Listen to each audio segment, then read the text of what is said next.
Hey everyone, and welcome back to Sherlock Holmes Chapter 1. Where did we leave off? I believe that there was something left for me to do back at the estate, back at the manor, to continue the main mission. So that's what we're gonna try to do. Where am I? Look, the cutest thing you'll see all day. Hamlet staged by children. Well, look at that. We got a new case just by existing. Oh, right, I remember we ended up here. The place with the weird statues, like with the... Oh, wait, no, this is not that place, is it? Or maybe it is. Maybe that's the statue over here. No, that's a different statue. Huh, where am I? No, I'm at the place. I guess I just don't see it. Alright, so we picked up a new case just by logging in. Cordona Stories, Flashes of Merriment.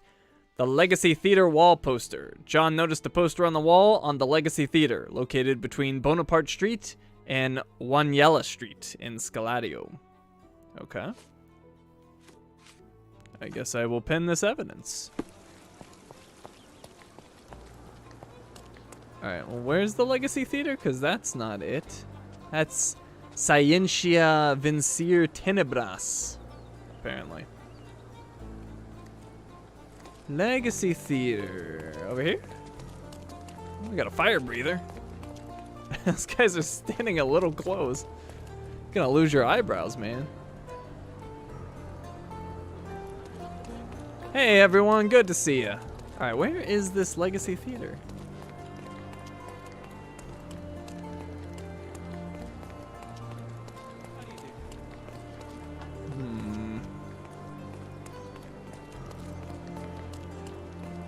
It's thwarting me. That translates to science conquers darkness. Interesting.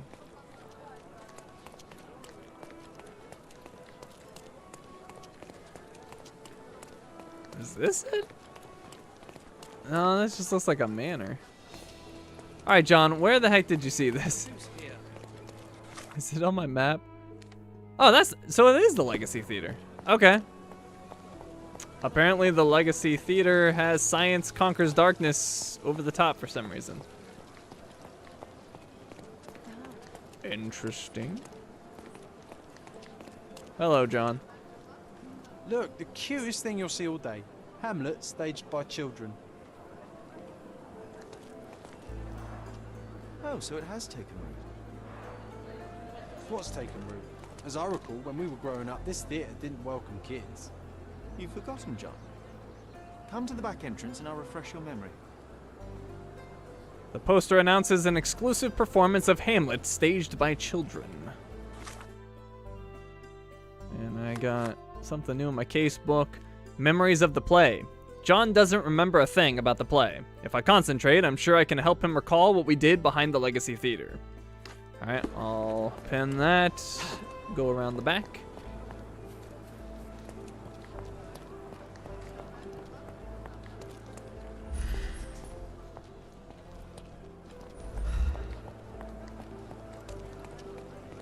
I still see nothing. You need to focus, my dear friend. Watch me. I'm gonna talk to him first. So what's here? I don't see anything.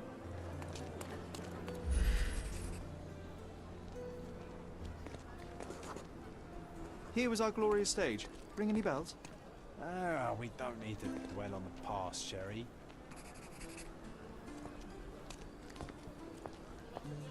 Okay. So they set up their own performance. Where's the next concentration point? Oh, here we go. And Hamlet's mother, Gertrude, taking poison. What was the name of that girl? Oh, Georgina, of course. She was our neighbor. Oh, I remember her. She liked you. Oh, who wouldn't? And there you were. Best supporting actor. My silent scene partner, my Yorick. Your presence inspired me and brought me to tears. Yeah, it hurt to know that's all I could be. Inspiration. I couldn't even play the king's ghost. How's that for irony? To be or not to be? Indeed. I know why you wanted to forget. The show forced you to confront your limits, except no one else would ever see you but me. Why do you think I cried?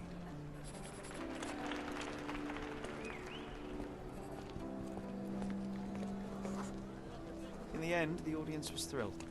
I can still hear their roars after the final act. You were so pleased with yourself when the theatre director came down to admire your work.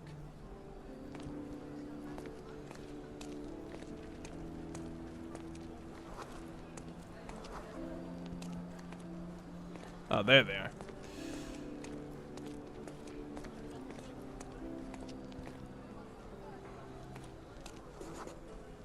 He applauded.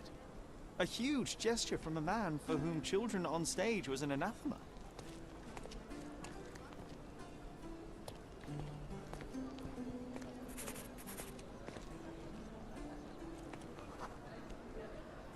One small step for a man, one giant leap for students of the dramatic arts. Childhood is a time of naivety. I cannot now imagine seeking a career as an actor, drinking wine all day and gaily treading the boards at night. Yet you often pretend to be someone else in your search for the truth. You can't act like this side of you disappeared completely. Quite. This, above all, to thine own self be true. All right. Case complete. Just a memory.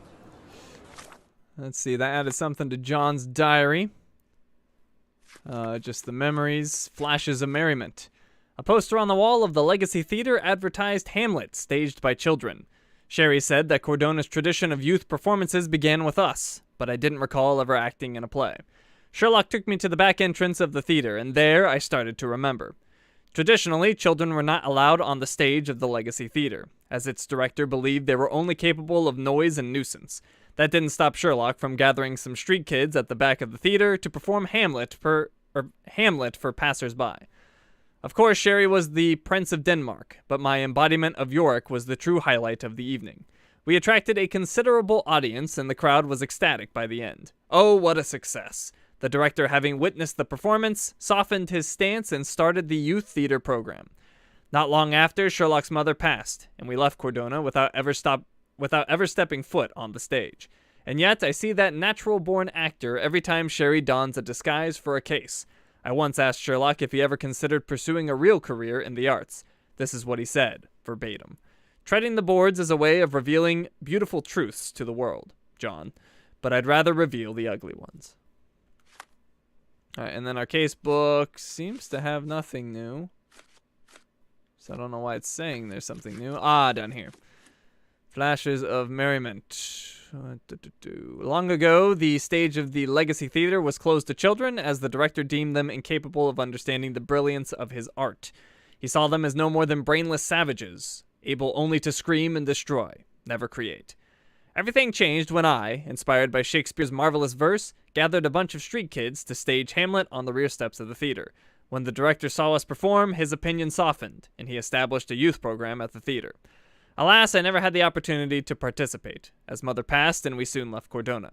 But I still revel in the thrill of that moment, the quiet rapture of the audience, then their loud applause. Perhaps John is right. If acting is pretending to be something you're not, then I suppose I have never stopped.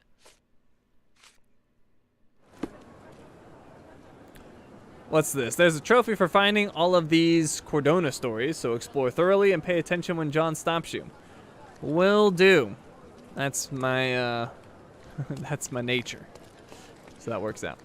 Alright, so, yeah, I believe there's something for us to do back at the manor, so we will fast travel over. And I have no idea how long this game is, Ace. I'm going to assume we've made it a decent amount, but I don't know if that's true. Others in here would have a better idea.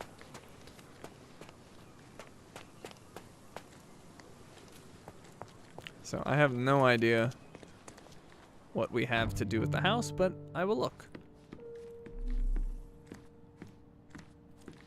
Home sweet home, Sherry. Looks like that door is still locked up.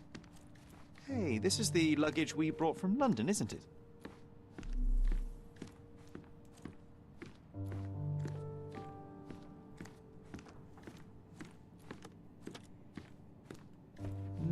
Not seeing anything. That's still locked up.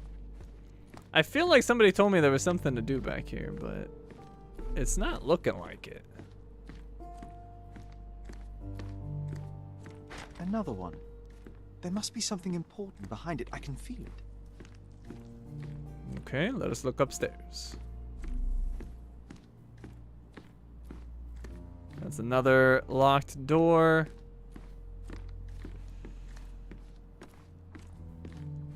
There was the footsteps or whatever that we heard in here, but we never found a way up.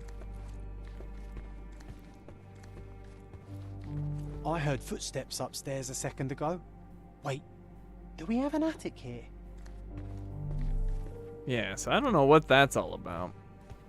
But I assume it's behind one of these doors, but they're all locked up. So yeah. Perhaps we need more furniture. I got stuck here too. It took me a while to find everything I need to trigger the next memory. Focus on downstairs. Ah, you mean concentrate? Okay.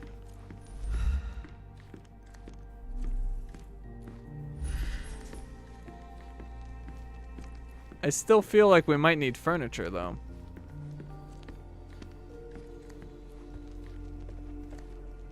Because I see nothing. I mean, unless there's something here. But there appears to be nothing. Can't go outside. There must be something important behind it. I can feel it. Yeah, I don't know about that, Surprise. I feel like we're missing furniture. That looked a little suspicious, but there's nothing there. Although, what's this? One of the first things I saw when entering this house as a child. It's like deja vu. Maybe that was it? Oh, there's more stuff. Okay, very subtle. Mycroft's umbrella. The only outgoing thing in his wardrobe. Another memory incoming, Sherry. Strange. I struggle to recall anything about the day we moved in. The only detail I'm sure of is that it was raining early that morning. All right, we made some progress. Let's see, Casebook. Arriving at Cordona, John asked me to remember our first day on Cordona. We arrived early in the morning. It was raining. I will pin that, and boom. Our mother brought a slew of belongings with her. She refused to leave a single thing in London. Mycroft had to spend the whole day dealing with it.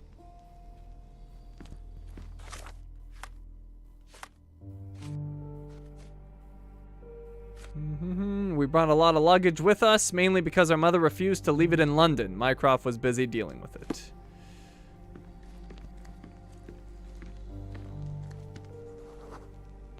This trip was a challenge for our mother. I tried to help her. Each one of these gives a new update. The voyage had been a challenge for our mother, and I tried to help her.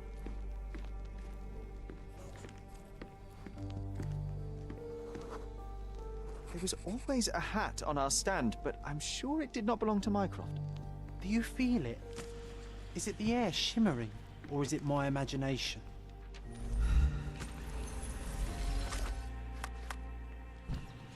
There was always a hat on our coat stand, but it didn't belong to Mycroft. Someone else was a frequent guest in our house.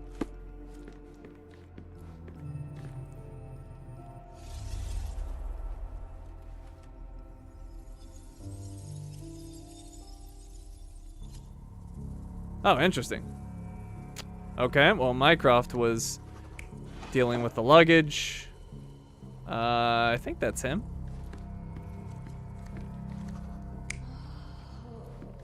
Well, somebody was helping her. Oh, do I not have other options? What are the other options? That's Mycroft. He was busy. It's not him.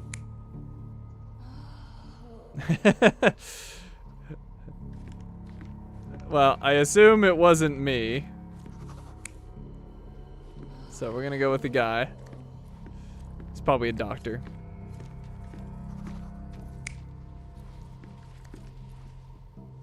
And we were probably playing with stuff. I can't remember. He was just talking about it, but I kind of like blanked out. We were probably messing around with stuff. That seems like something we do. But what are the other options? Well. Hold on. Let me look. Because it makes sense that he'd be putting his hat away. Oh, right. I keep thinking about these things as like one single, like everything's happening at the same time, but it's time lapsed, and my brain doesn't quite get that. So, yeah, this one makes the most sense. He would have dropped off his umbrella and his hat and then helped her. Seems good to me. You're not even trying, What? Sherry. Concentrate. All right, hold on. What are my clues again? John asked me to remember our first day on Cordona. We arrived early in the morning. It was raining. We brought a lot of luggage with us, mainly because our mother refused to leave it in London. Mycroft was busy dealing with it. The voyage had been a challenge for our mother. Oh, and I tried to help her. I missed that part. Okay, so that dude came in, dropped his stuff off, and I actually was helping. There we go. Your neighbors will be told that Mrs. Holmes is suffering from tuberculosis. It is common to move closer to the sea in such cases. Thank you, Dr. Richter. No, Sherlock, step away from her. Upstairs. Go to your room. Lean on me, Mother. Take your time. Actually, I never heard her coughing. I remember now. Arriving at Cordona. We arrived in the early morning of a rainy day. Sherry's mother was weak and unsteady, so he tried to help her. Mycroft was very serious while dealing with luggage. When he saw Sherlock trying to help his mother up, he commanded him to go upstairs to our room. The last person to arrive was the doctor, Otto Richter, who said that the neighbors will believe that Violet has tuberculosis. Sherry just realized that he never heard her coughing.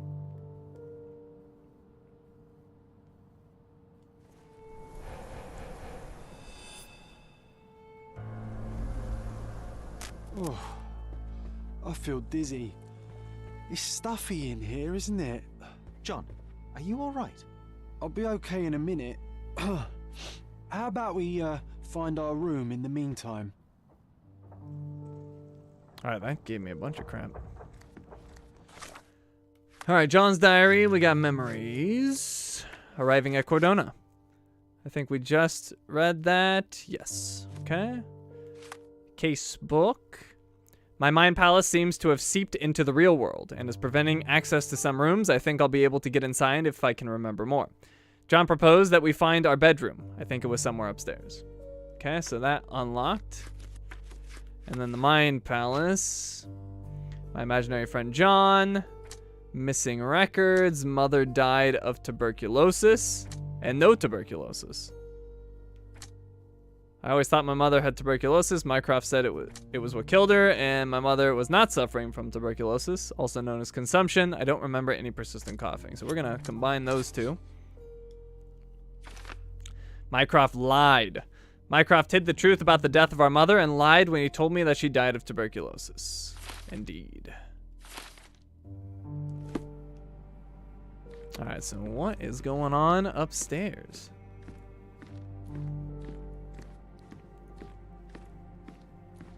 It was this door. Oh, wrong button. Can you sprint again? There we go.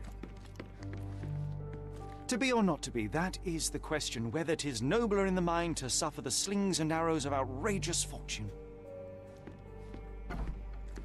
Look at this. It's like traveling 10 years into the past with a single step.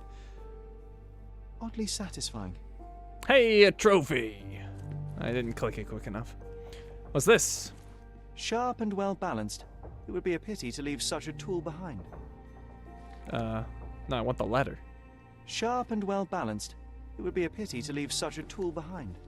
Okay, well apparently we are gonna leave it behind. It's a dart holding a letter, but we don't want it apparently. Need to repeat this one day, but with bullets.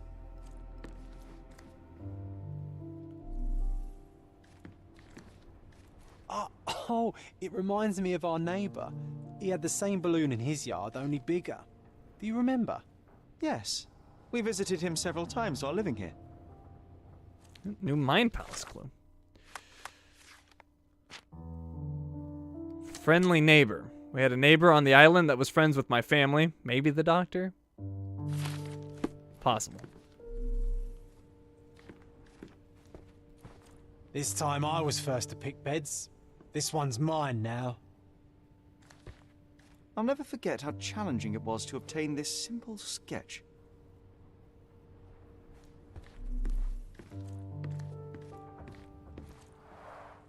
Coal dust from Miner's End, sandy dirt from the old city. We scoured the island top to bottom for these soil samples.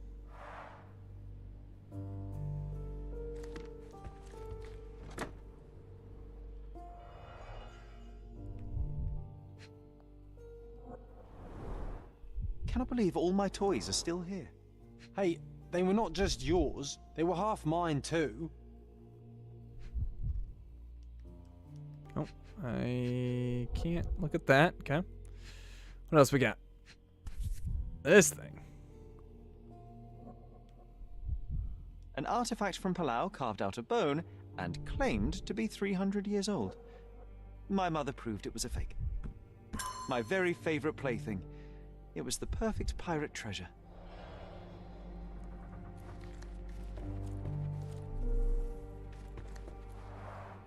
The first chemical laboratory I ever made. I almost miss its elegant simplicity. Look at this, John. Remember how desperately I wanted to learn the violin? I never had a proper opportunity. Such a shame. I always hated the rule about being silent in this place.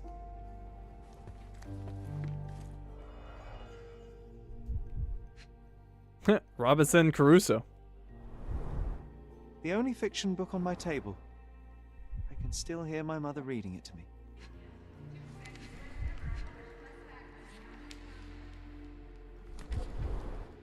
So many pleasant evenings were spent here with the Encyclopedia Americana.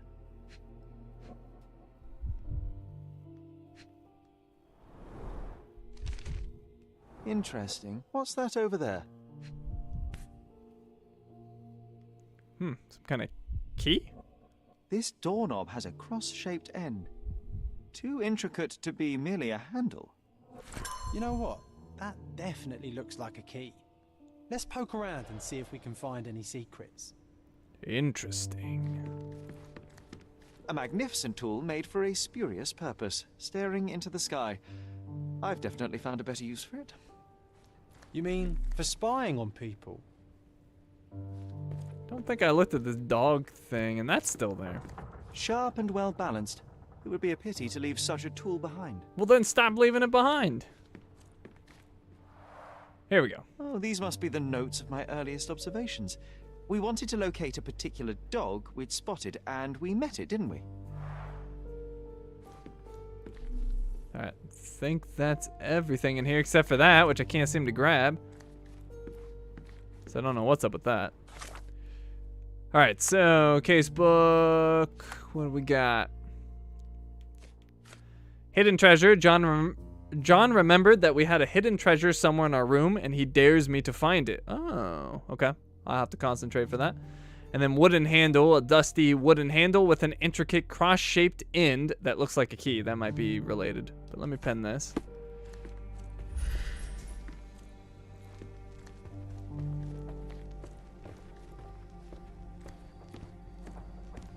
I can't do anything with that. Okay, I don't think this is it. What about that key thing? The wooden handle. Ah, here we go.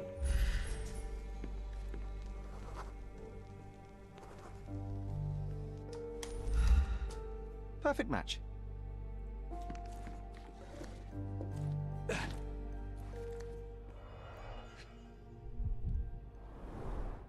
My small archive of crime clippings. Maybe I should pick up this habit again. Had a pipe? Made of cherry wood. Father's favorite. Seem a little young for that. Still has a faint odor of tobacco. One of the few things on this island that smell like home. The pipe of Sherlock Holmes.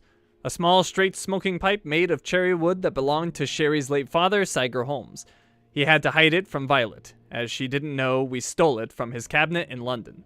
The wood is old, its surface is worn from frequent use, but it has been well maintained. A faint scent of tobacco lingers. Sherlock has taken his father's pipe with him. I sense it carries considerable sentimental value. I knew you'd find it in no time. Hidden treasure. All right. That was it. John's diary. Heritage items. The pipe of Sherlock Holmes. We just read that.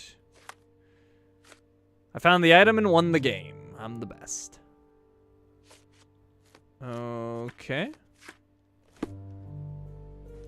I still want this. Sharp and well balanced. It would be a pity to leave such a tool behind. Okay. Well, maybe that's for later. I don't know. What do you want, John? This time I was first to pick beds. This one's mine now. Okay.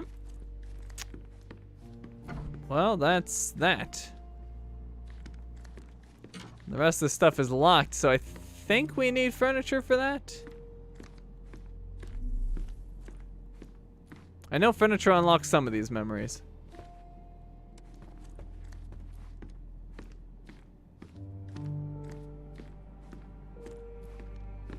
Okay, well, I think that's enough in the house for now. So one thing we were working on before, we were doing the Plan B case, and we were off at the city hall to look at the records, but then I felt like we had potentially progressed a little too far. So maybe we'll do that. The main story is a little confusing, like it's really open-ended. I don't like exactly know how to progress it. But we made some progress there. We unlocked the room, so I think we'll do this side mission for now. So can we fast travel? Let's see. City Hall was there. Yeah, we can fast travel back. Try. There we go.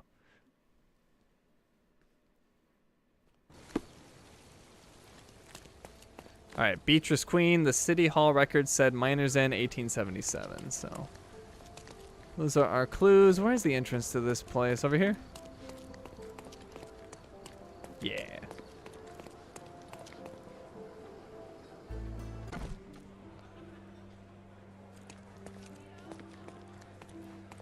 Have you found anything helpful? Nope, haven't even looked around yet.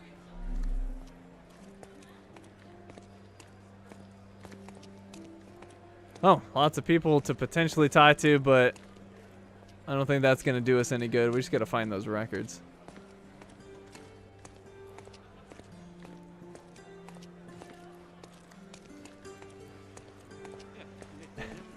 Bro, I don't think the devs knew how to progress it either, truth be told. Hey, Shinies, I'm expecting a Blim Blam trophy jam or whatever it was. Maybe. I already did get a trophy. I didn't do it. But you never know. It could be coming. Oh, here we go. City Hall Archive. Okay, so our subject is a, well, it's just a citizen. Oh, no, no. Period. It'd be British, 1800s. Registry. I don't think we care about that. Districts. Okay, well, let's try this. So we're going to go citizens, British 1800s, and we want district Miners End. What does that get us? Property of B. Queen. Queen Beatrice. Business entity registered in 1877. Documents filed for closure in January 1880. So it was only open for 3 years. Property registered in the name. Warehouse in Miners End sold in February 1880. Oh, well, maybe she just sold it and didn't go out of business. Distillery in Miners End shut down in February 1880. Villa in Grand Surrey auctioned off for charity in March 1880. Warehouse in Miners End currently for sale, located on Clay Street, by Stevenson's Bridge to Silverton. Alright, so I think that's where we're going. The warehouse in Miner's End currently for sale. Near the bridge to Silverton. Okay. Cool. We got what we came for. Plan B. Perfect. Perfect. I will pin that. I'll be right here. I'm sure you will. Alright, while we're here in City Hall, let's see if we can find anything.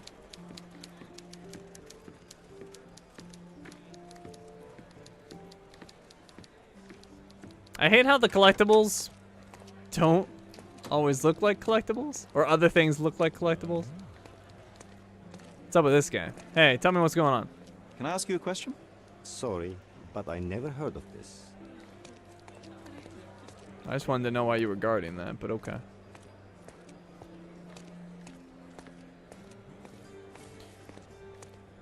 Mysterious red in there? Or is that a reflection? No? I don't know. Thomas Norton, British envoy? Alrighty, well, I guess we're done here.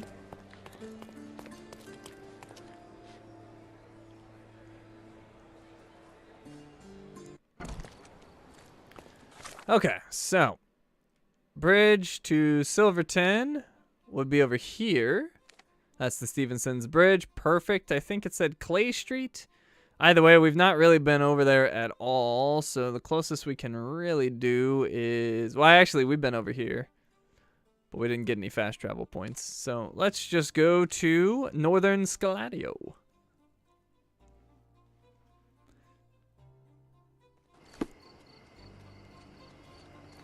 Alright, let me drop down a compass mark. There is fine. We'll go this way.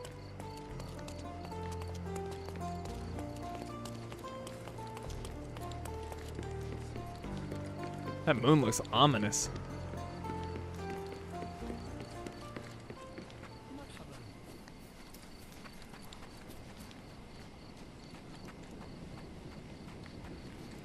It's definitely in the poor part of town.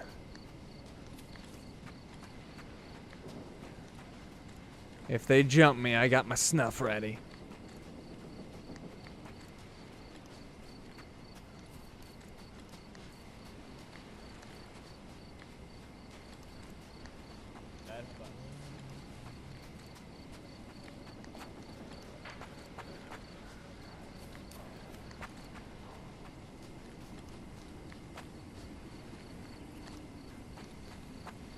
Well, at least we got some police here. They might try to help me out. You never know.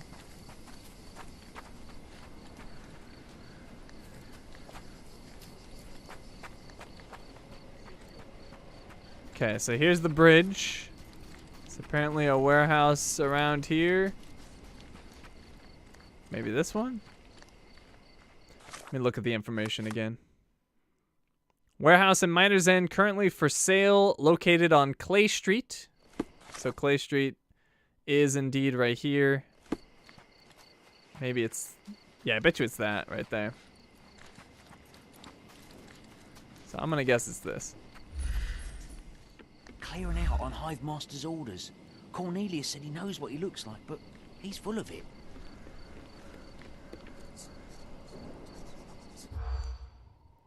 Who saw the Hive Master? Witnesses don't survive. Contacts through proxies. Typed messages. Better not to know. Never seen him. Brother of the governor. Ghost of Cordona. Burned too slow. I sucked at this minigame before too. Ah, crap. Did it just like fail? Uh-oh. Clearing out Okay, on here we Hive go. Master's orders. Cornelius said he knows what he looks like, but he's full of it. Alright, let me try this again. Alright, who saw the Hive Master? Burnface. Brother of the governor. Typed messages. Witnesses don't survive. Better not to know. Contacts through proxies. Ghost of Cordona. Never seen him. Nope, I failed. Well, I guess never... I hate this minigame. I don't like it. Disguise yourself and ask? Well, I want to eavesdrop. I gotta get better at this minigame because I suck at it. Clearing out on Hive Master's... Alright, who saw the Hive Master? Contacts through proxies. Burned face. Typed messages. Better not to know. Brother, what? Never seen him. Witnesses don't survive. Oh, up is... Oh, I've been discarding all of them. Now I feel dumb. I was doing it the wrong way. I was discarding all that stuff and it's all relevant. That's what I was doing. Yeah, I was doing the opposite, sir. They all seemed relevant to me. I was just doing it wrong. Okay, so up is what I should be doing. All right, burn face. Oh, okay. Better not to know. Oh, okay. Typed messages, brother the governor. Okay, none of those are right. I hate this minigame. It doesn't make any sense.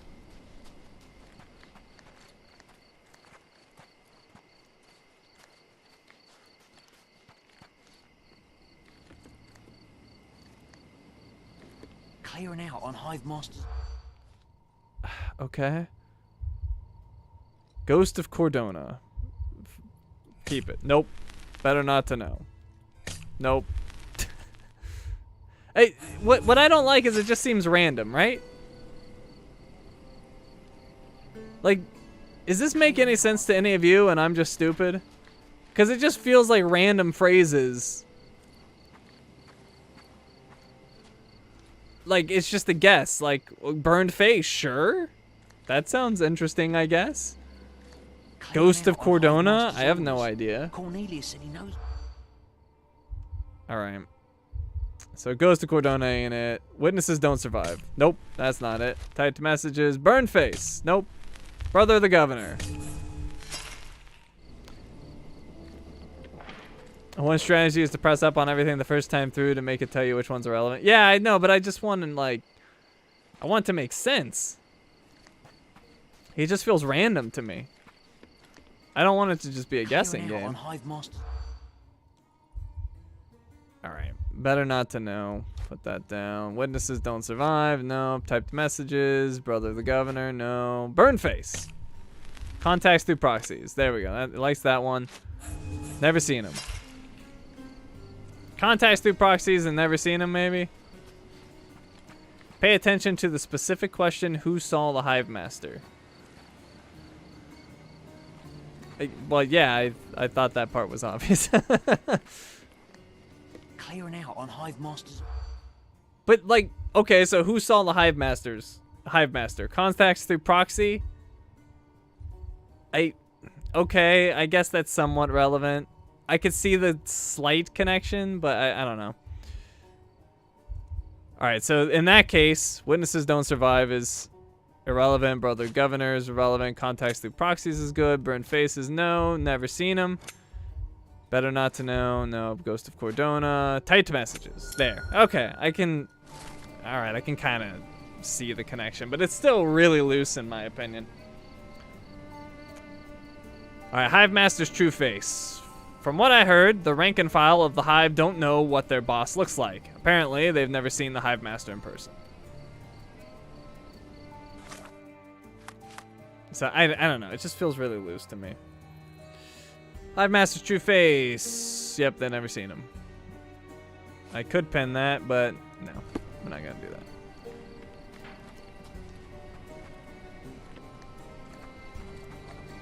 New location, the Queen's Warehouse. There are some chaps inside, and they're armed. Be careful, Sherry. Oh, we're going in guns blazing. Guys, want some of this action? I forget how to play. But they're gonna get a beatdown. That's what they're gonna get. I'm gonna learn on the go. Or relearn. Yeah, you want some of this? Oh, yeah! Shoot him, boys. Don't have my snuff, do I? Nope, I'm gonna get him with this trap. A little bit closer, perfect. That didn't work. Went to the side. All right, here we go. How do you roll again? Nope, that's not roll. I need you a little bit closer, and that'll work. Thank you. All right, here we go, here we go. Boom, arrest his butt. Don't bother moving. Oh. Alright, who wants it now? Oh, you want it, huh? Yeah? Get that crap off your wrists. Oh, I shot him. Crap. I don't want to do that. I want to arrest him. Alright, there. Perfect. Oh, he's got a face mask thing, too. Time to knock this guy out. Gotcha.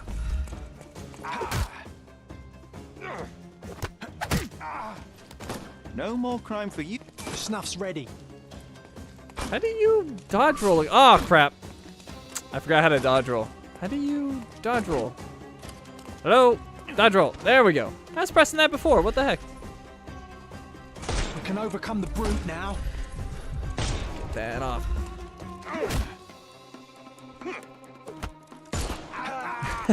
Shoot him in the foot. It's brutal. Okay, here we go. Yeah, get that roll in action. Oh, sorry about that.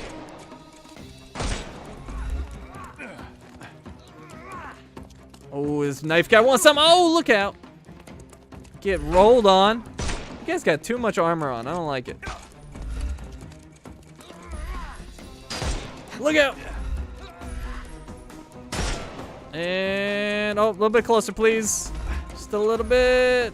And, boom. Oh, nope, nope, nope. Okay, screw it. Oh, I got some snuff, too, and that'll be good. All right, let's just use it here. No, no, no, no. What are you doing? What are you doing? Use the snuff. Oh, the snuff wasn't ready. Crap. Oh, don't get myself killed. Wow, your health comes back really fast.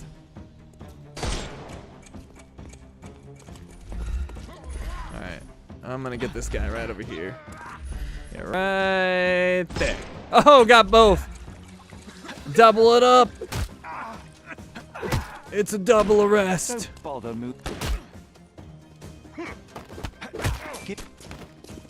Take a rest. Alright. The snuff's ready. Get that hat off.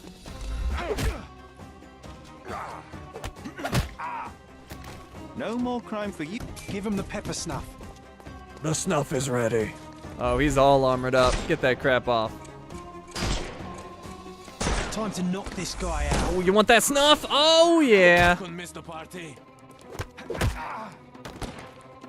Don't. How dare you? Here, take that.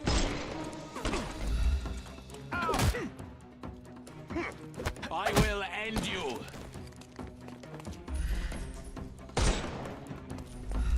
Oh, I could have shot his belt off? That's funny. Oh, crap. Oh, no. Almost messed that up. No more. The snuff's ready. All right. Had to relearn the controls there on the fly, but it worked out. Not a fan of the shooting in Sherlock Holmes games. I think they kind of dropped the ball with the character. Yeah, the shooting's a little it's a little wonky to be fair. It's a little goofy too. Let's see. Hey Shinies, I'm a big fan of your channel. I'm currently watching Far Cry 6 19th episode and I'm loving that game. Awesome. Deepak, welcome to the stream. Glad to have you here for Sherlock. So what's the casebook say? Key to the warehouse office. The key to the office at the Queen's warehouse. I don't know when I got that, but apparently I did. I'll go ahead and pin it. Why not? I'll pin it. Anything else to find?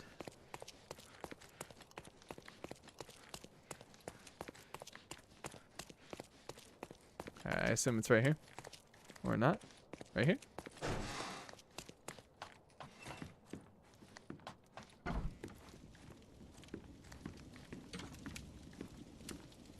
Hello, John. Smells of burnt paper. Just another day in a smuggler's office. Hey, Miss Chin. Good to see you. What a convenient way to pull the wool over the eyes of the customs house.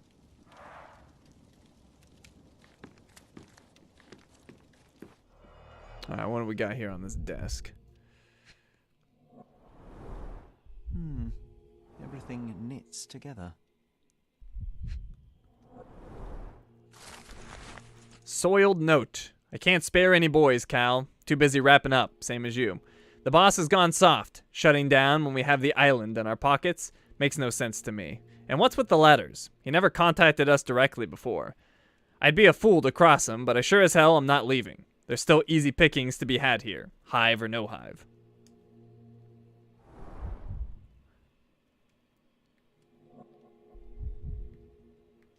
I have a theory already. I have a theory that the investigator became the hive boss. Letter from HM. Burn the documents. Prepare the goods. I will deal with the apiary. What's apiary again? I feel like I've come across this word before and I've already forgotten what it means. This shipment will be the last. If you are on the ship, you will be taken care of. If not, you are on your own. HM. Ah, yes. Apiary is a beehive. I probably mispronounced it, huh? I think it's apiary, right? Apiary? See, you guys are helping me expand my vocabulary. I appreciate that. Someone's been burning papers, I see.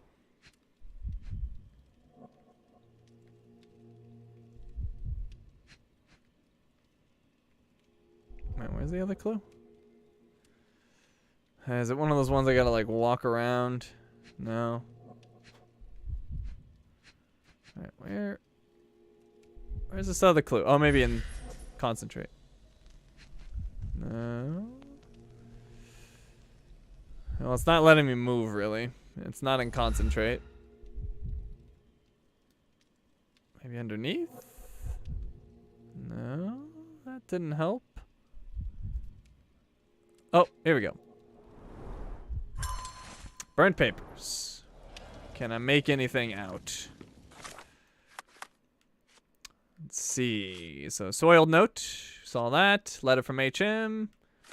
And burnt papers. I found burnt papers in the Queen's warehouse office. Perhaps they can be restored. Ah, with chemical analysis.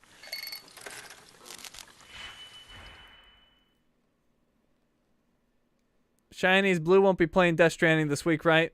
I know, not Thursday, of course. Yeah, she's gonna skip this week. I need to see what the votes are now. I looked before the stream, and Chorus and Five Nights at Freddy's are currently tied. At least they were about 50 minutes ago. Okay, so we need to get to 2 red, 1 green, and -4. So, how are we going to do that? Maybe... Let's see here. What could we do?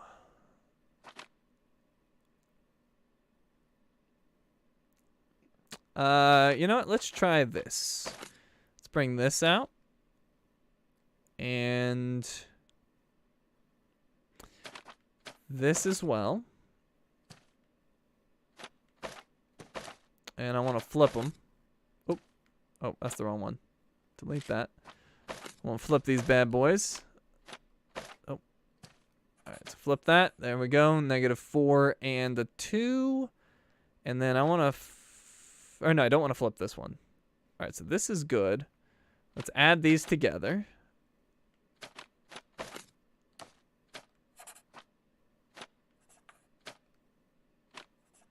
Alright, so 2, 4. Oh, perfect. Yeah, we got this. Alright, so I'm going to move this over here. We're going to get the -5. We're going to flip that. Boom. And then we're going to add these together.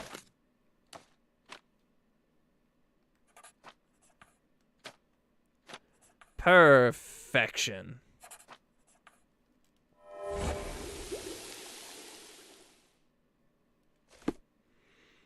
Okay. I found burnt papers in the Queen's warehouse office. I managed to restore some fragments. Beeswax to Vallon. 50 crates of yarn to Dublin. Of honeycombs to Thessalo. I don't know if that really helps us.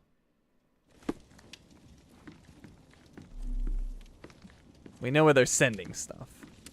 But I don't know what that's really going to do for us. But that appears to be everything here. So now what? To Vallon. Dublin and Thessalo.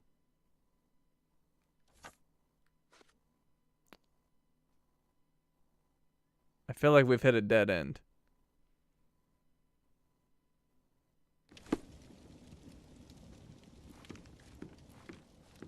Smells of burnt paper.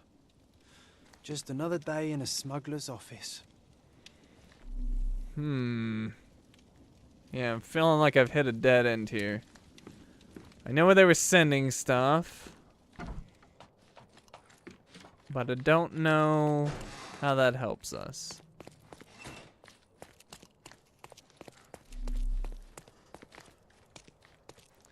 I could go back to the police station. I don't know what that will really do for us, but we could.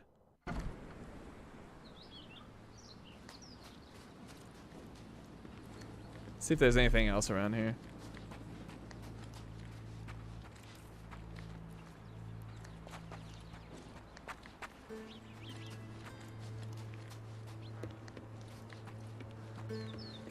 Yeah, I'm a little puzzled by this.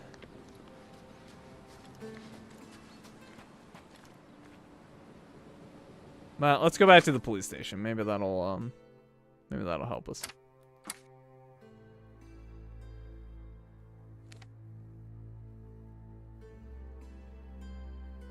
When in doubt, check the casebook and interpret the red icons by the clues.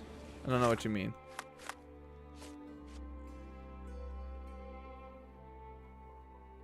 Well, there is the apiary, so I guess we are looking for a bee place. Yeah, I forgot about the bee thing.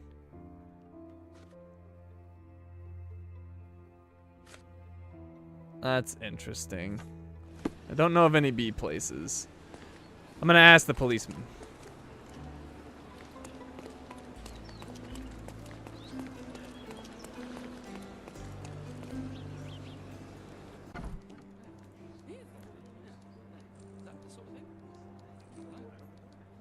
I saw your post, Teddy. Sergeant Stark's back at his desk, across from the Chief Inspector's office. Oh, right. I forgot he doesn't work at the front anymore. Is it over here? Or is it? Oh, it's in the other side, isn't it? Yeah, never mind. It's over here.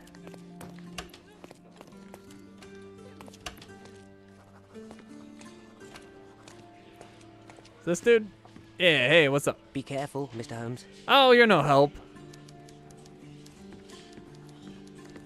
Thumbtack means pin this. The 3 people means ask people on the street about this. I see.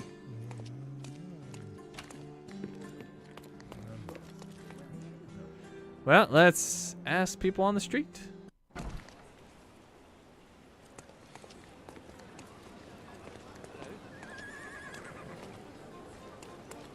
Alright, I will ask a police officer. Can I ask you a question?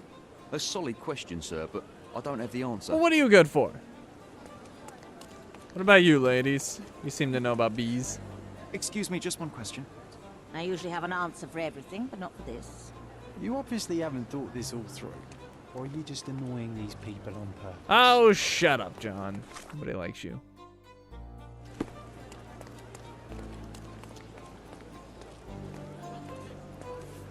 Instead of putting a marker on the map, you can actually put the case you want to do. I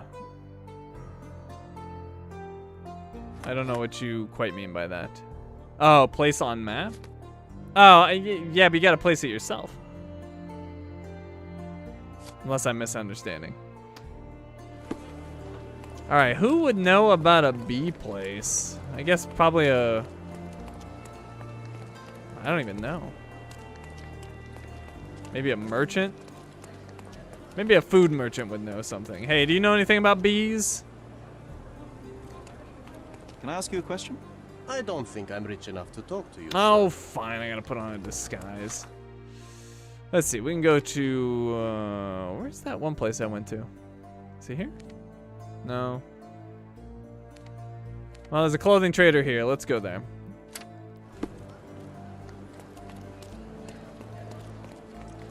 Beekeepers, thank you, General.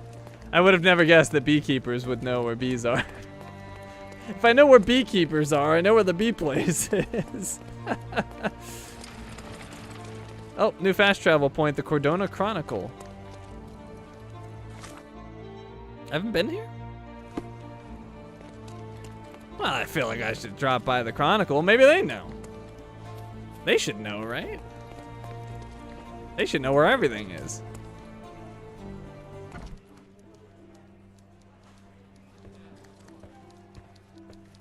What do you know? Stop the presses. Who is Cordona's handsome stranger? Or nosebagger spurns local life? Wait, no. Foppish foreigner hides dark past. Oh, you've made quite the impression already, Mr. Holmes. You care to tell your side of the story? I'm quite certain I have no idea as to what you refer, and I am further certain I have no interest in indulging your gossip. Gossip? The truth will come out, but will only be heard if told well. Scandal, daring-do, romance. These are the tools of every good journalist. Nothing travels faster or lasts longer than a great story. Young man, your tale will be told with or without you. My readers demand it. You already knew my name and seem aware of my doings here in Cordona. I presume this newspaper is your little endeavor?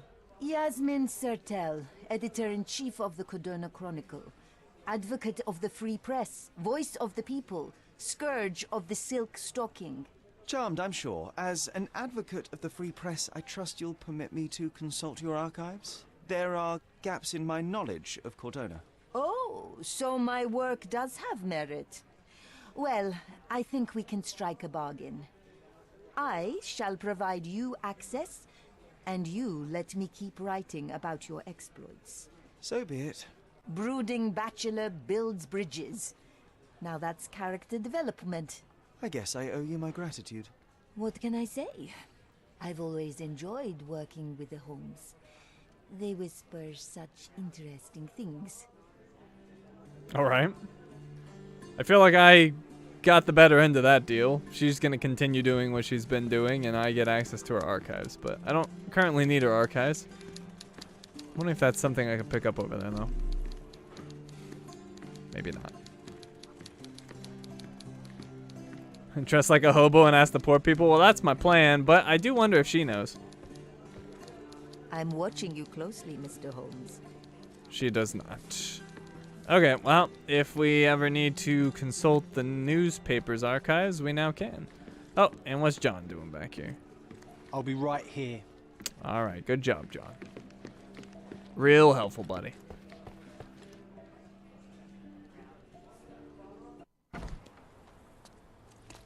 Okay, so before we got sidetracked, we were heading to the clothing store over there.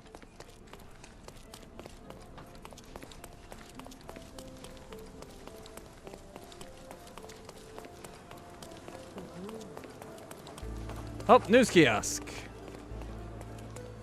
What news do you have? All the newspapers are sold out. Oh, you're no use.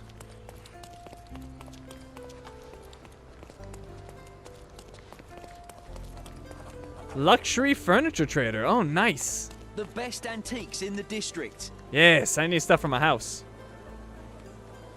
My goods will brighten up your house. They better. Sturdy bed, cold and wooden, just like your father. Wow. What a description. All right, I'll buy that. And a globe, a great talking point for your next Flat Earth convention. Enjoy your purchase. All right. Refresh your interior. Pick what you like. We have a large assortment and pleasant prices. The finest clothes for the finest citizens. I don't think I can actually change here, can I? No. Of course. Unless it, well, I'm here. Well, let me do the wardrobe. Nope, go away. Okay, looks like it does, actually. Alright, so we'll just get, we'll just be a vagabond, I guess? Sure, vagabond. We got a nice deer stalker cap. And I think we're good. That looks good to me. Take your time. There we go. One of the people.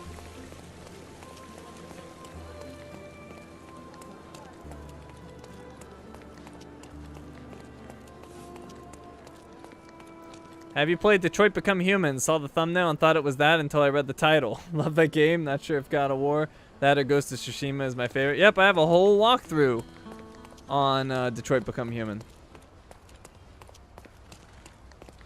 Alright, do you know about a bee place? Can you satisfy my curiosity? Of course. Let me help you. Heck yeah! People told me that I can find the apiary to the west of Wigan Street in northern Miner's End. They also warned me to stay away. West of Wigan Street, northern Miner's End. Okay. People, yep. They also warned me to stay away. Where's my map? Okay. Where is Wigan Street? Wigan Street. Oh, it's way over here. Well, that one's easy to find. Let's go. And actually, let's fast travel. Oh, I got no fast travel place up there. Well, that's great. We'll go from the Emperor's Aqueduct.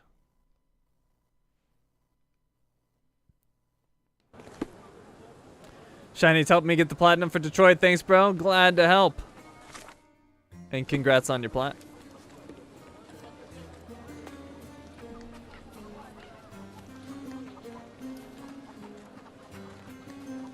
One of the people. Nobody's gonna rob me. I don't got anything.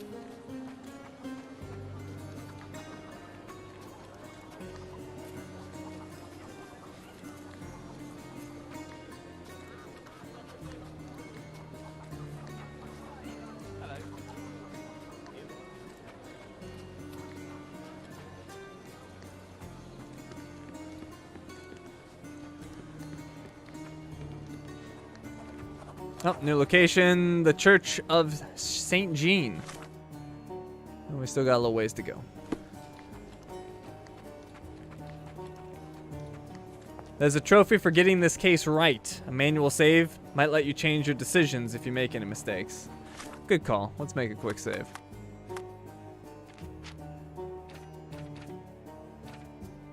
Right there. Oh, new fast travel point, Miners Market. Good, I got a fast travel point over here now.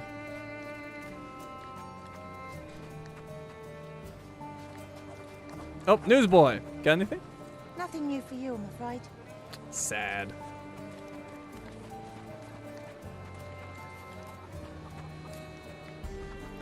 You never understood why that type of hat's called a deer stalker? Probably because hunters use it.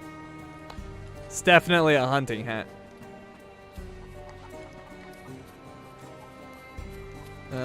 Dead end. Actually, can I get through there? Excuse me. Trying to go through. Nope, not gonna let me.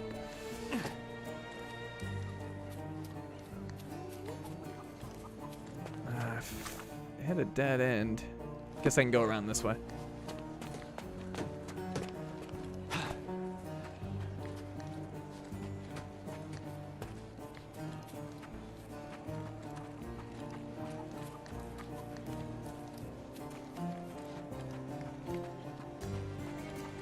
Nice to see you.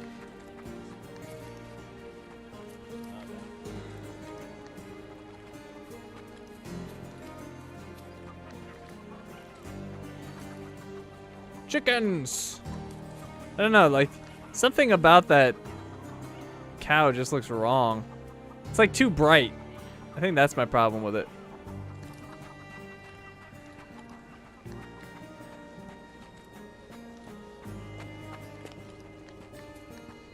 Okay, this way. Alright, looks like we might be here.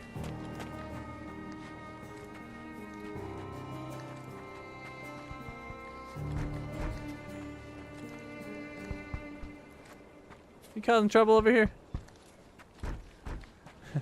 This is like the miner's muscle beach. It looks as though someone or something has escaped. A statue of a buckled cage inside a city full of criminals. Let's take a closer look, Sherry. New case for the birds. Alright, we can do this. I like sidetracks. Cordona stories. The Silver Mines Monument. While we were walking down Silver Way in Miner's End, a strange monument of an empty cage near the mines caught my attention. John suggested that we take a closer look. Okay. Oh, and we got a new location, the Silver Mines Monument. Oh, new location, Silver Hephaestus? Alright. What exactly are we looking at?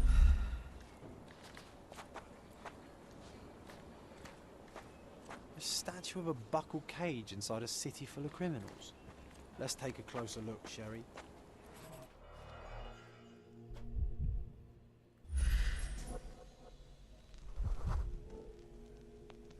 It used to contain a silver statue of a miner's canary. They were often used by miners to detect fire damp.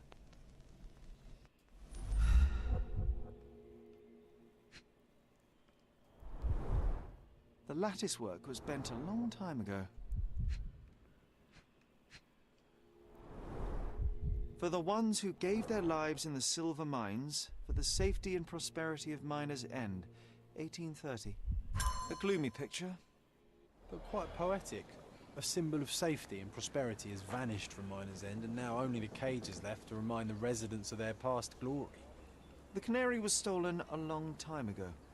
There's no hope in finding it now, but perhaps someone might know at least something about it. We should ask the people around here. Oh, what does that say? It looks as though the canary vanished long ago and became a subject of local legend. It was a statue of a silver canary built to honor the birds that helped the miners back at the time of the silver rush. Now the lattice bars are bent and the bird is gone. It looks as though the canary vanished long ago and became a subject of local legend. Alright, so we will pen that. It's already penned, so let's talk to people. Hey, what do you know? Are you able to help me? Of course. Let me help you. The story of the Silver Canary. Locals told us the story of the Silver Canary of Miner's End. There were times when Miner's End was prosperous, but that era came to an end when the silver mines were exhausted. Soon afterwards, investors lost interest in mining on Cordona, which caused severe unemployment and poverty on the island. From a symbol of safety and prosperity, the canary turned into a reminder of loss. People say the Flowers of Good public house is the seat of local legend telling. It's near the alley at the northern part of Lestrade Road. Or Lestrade Road. Okay.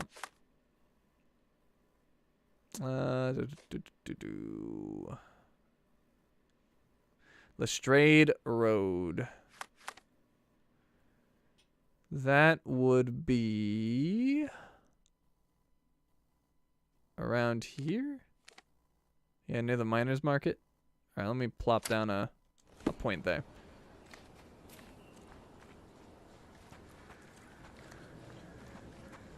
Let's see, what you guys asking me?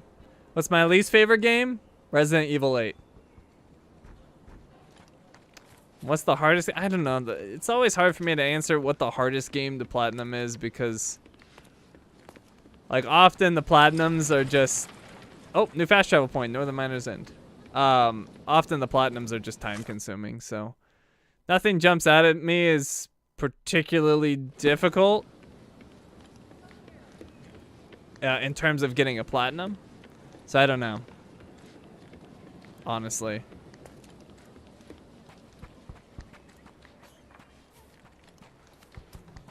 No, I disliked Resident Evil more than Wolfenstein.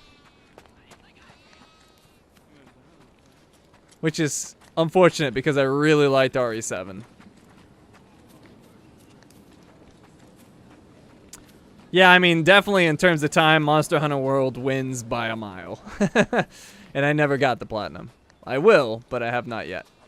My grandma, God bless her, had known the man who had doomed us all. Alright, I gotta do some eavesdropping. What happened to the Canary and why? Alright, safety, that's not it. Poverty and Miner's End, probably. Lunatic, no. Owned rabbits, no. Lost his family, maybe. Dry weather, no. Stole the Canary. Thrown into the sea. Oh, I must have missed one. See, that's what, like, some of those seem relevant, but the others seem random. But I think I almost got it. Grandma, God bless her, had known the man who had doomed us. Alright, so poverty, yeah. Thrown into the sea, maybe? Oh, okay. Apparently, see, it's just random. Owned rabbits, lost his family. Lunatic, no. Safety, no. Stole the Canary. There we go.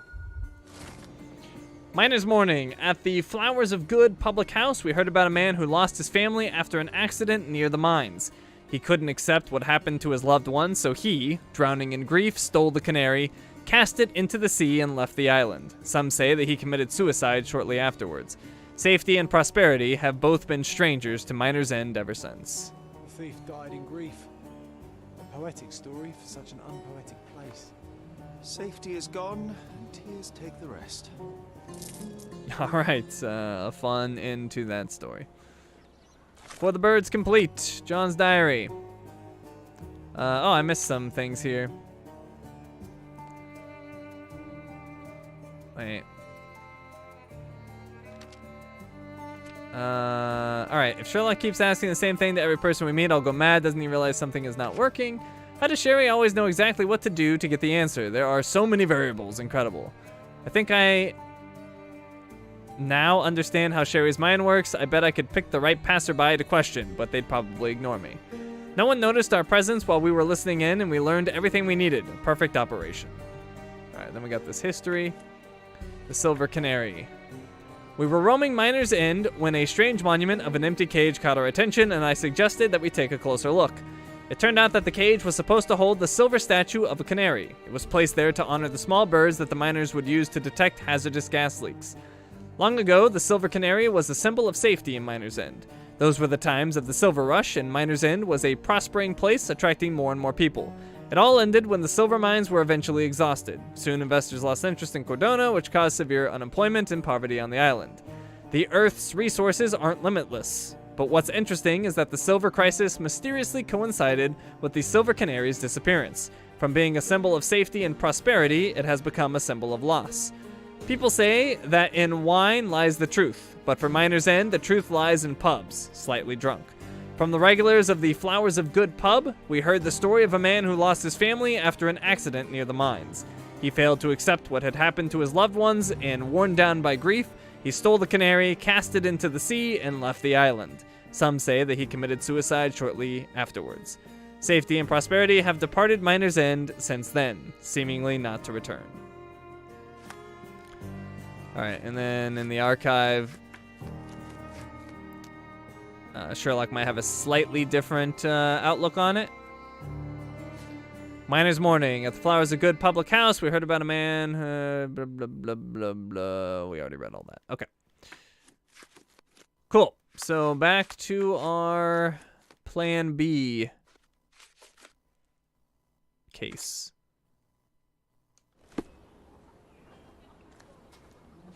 Have you decided if you will restart Monster Hunter World or continue where you left off? I haven't decided. I don't have to worry about that for a while. But yeah, I don't know yet. Okay, so let's see. Let's put our marker back down and head over. It all ended when the Fire Nation attacked, huh?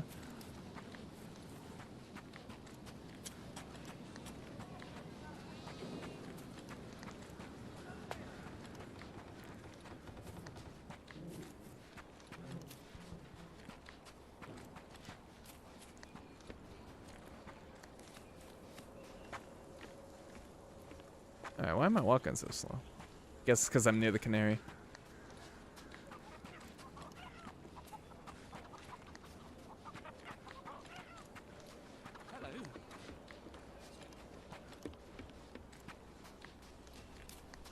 Oh. Okay, guess I'm here. Hey, the apiary. We made it. Get off me! Sherry, don't even think about breeding these nasty things. Ugh. Get off me! Sherry, don't even think about breeding these nasty things. Ugh. Hello, mister. Sir, I'm looking for a man who goes by the name of Hive Master. Observe.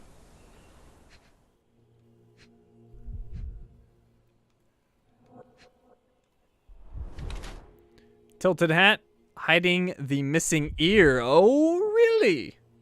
I have an ear. Missing ear. Red bumps from bee stings.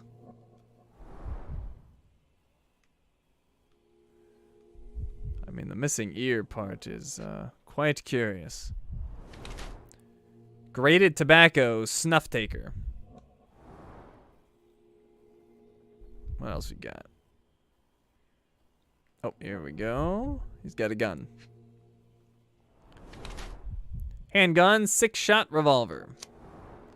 The sulky, grouchy man in his 50s is clearly unhappy with my intrusion. He has some grated tobacco on his clothes and bee stings on his hands. Apparently, he's been tending to the bees at the apiary for a while now. He is hiding a missing ear and carrying Placido's revolver. Oh, it's his revolver. The beekeeper is none other than Chief Inspector Placido, using the Hive Master's fearsome reputation to keep people away. And then the Hive Master. The sulky, grouchy man in his 50s is clearly unhappy with my intrusion.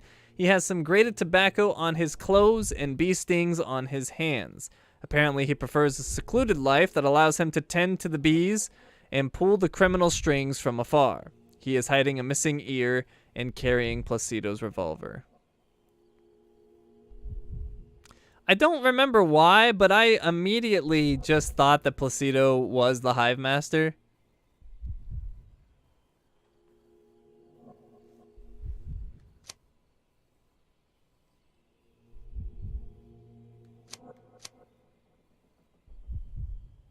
Interesting. Why did I come to that conclusion? I'm trying to remember. He wanted to retire. They wouldn't let him.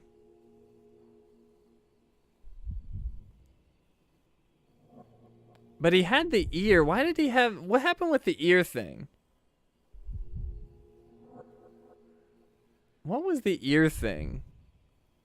Like, how did the ear go missing? Why can't I open my... Hold on, can I go back? I can't. It's not letting me go back. I don't like that. I can't look at my... I can't look at my case info for some reason. I don't know. I think it's him.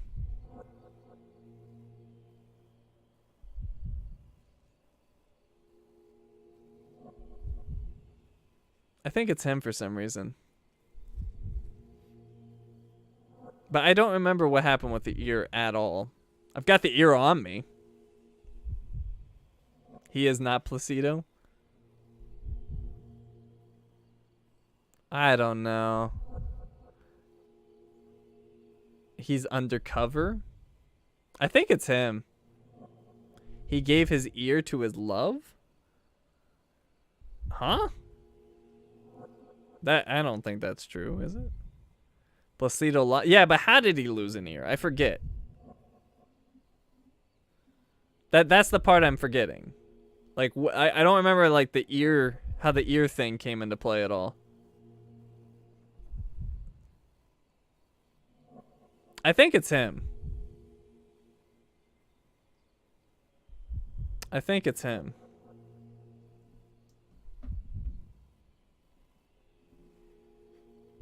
Well, I've got to save anyway. I don't remember exactly why I came to this conclusion. Canary ate his ear? Now you guys are just making stuff up.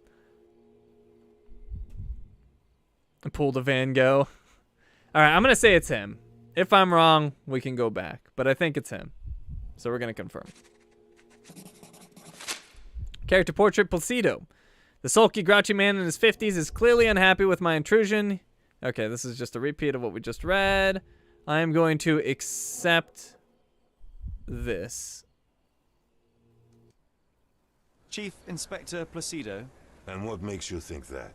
Why, your missing ear, amongst other things. You need a larger hat. I've been investigating your last case on behalf of Sergeant Stark. And now I think I understand what happened to the Hive Master. Humor me. You live a double life. You invented him, or you killed him. I think he lives a double life. But man, why won't it let me look at the evidence again? I came to this conclusion early on, and I don't remember all of the factors that led me to believe that. But I think he lives a double life. Either that or he killed him and took his place. I think both are possibilities, but I think he lives a double life. So, I've been thinking that for a while, so I'm just gonna roll with it.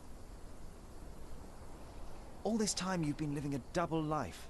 A police inspector by day, a crime kingpin by night. That's a good one. A bored old dog's been chasing his own tail. No, I killed this one. As simple as that. But why? Everyone deserves a trial. Wasn't my choice. He and his thugs attacked me when I went to arrest them. It was a kill or be killed kind of situation. Turned out for the best, though.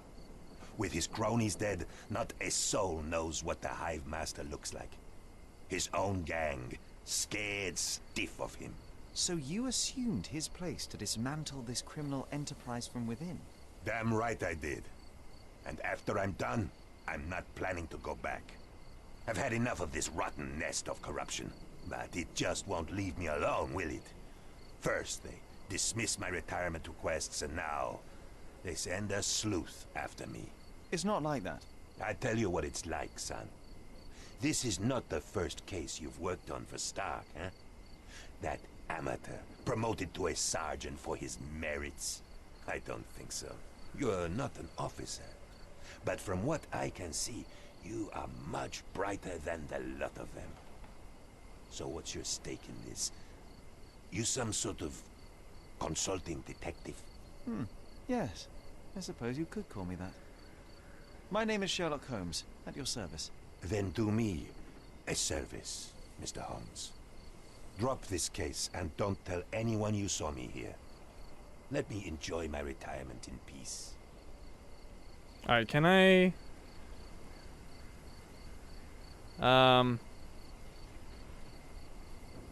Well...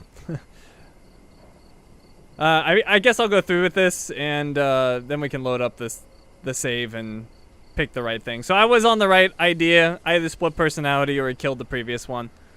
So I was almost there, but I picked the wrong choice. I have to ask, why bees? I have to ask, why are you so fascinated with beekeeping? I just want a quiet life, away from the hustle and bustle. Watching the little workers like I once watched the criminal world of Cordona. Yes, it suits me just fine.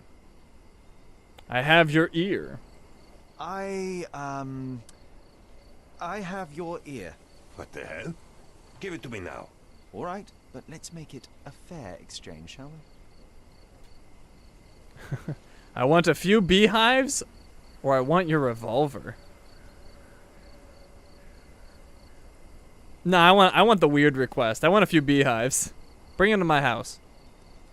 I want a few beehives in return. I have space in my garden. Who knows? Perhaps someday I might try my hand at beekeeping too. Deal. Now go. I'll consider your request. I'll consider your request, sir. Either way, I must talk to Sergeant Stark. Tell him I died a hero. Or a coward, I don't care. As long as they leave me alone. Really, Sherry? Beehives? How old are you? 130? Unbelievable. Oh, so Surprise thinks I'm actually good. Now you just need to decide whether to let him retire or not. The trophy unlocks after that. Well, I guess it doesn't matter then. I was wrong, no big deal.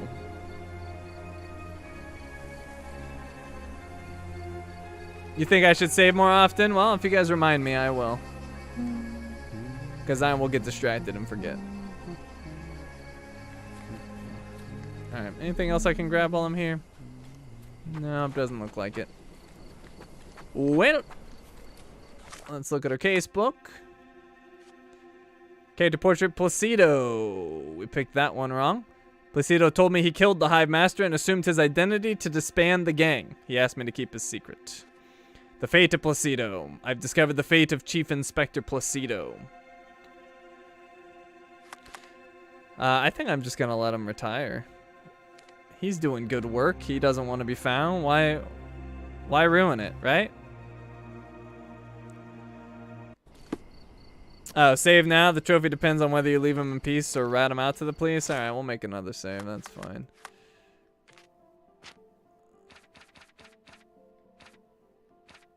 He did say he's dismantling it from within. I don't know if we believe him or not, but he's given us no reason not to trust him. So I'll cover for him. I'll cover for him.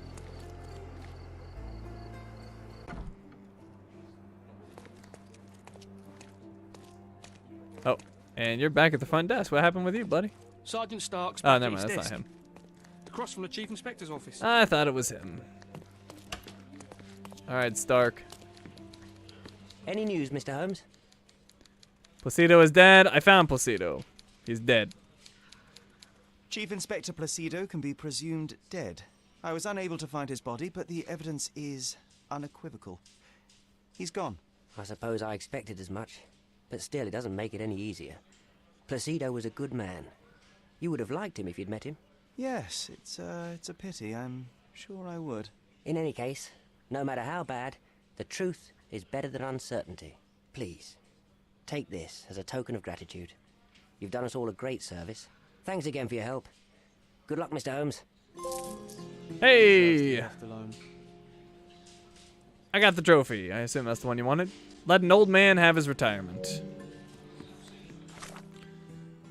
Alright. It's all updated to me.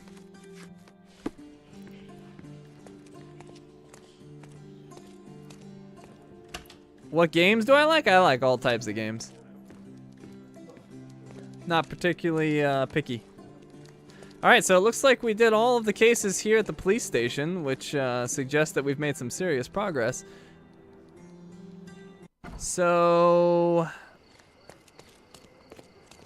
a lot of missable trophies are tied to making particular choices like that. Yep, that makes sense. So I want to... Well, I did buy some furniture for the house. Let's go back to the manor, see if anything new's going on there.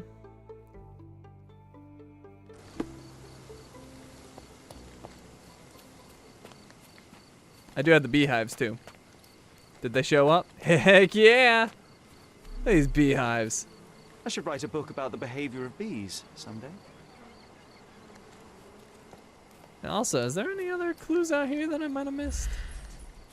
I'm curious. What you looking at, John? Hey, is anybody at home? Hello? Yeah, that's... We're home often. Did I look at this before? Ah, the best place for reading. Yeah, I did.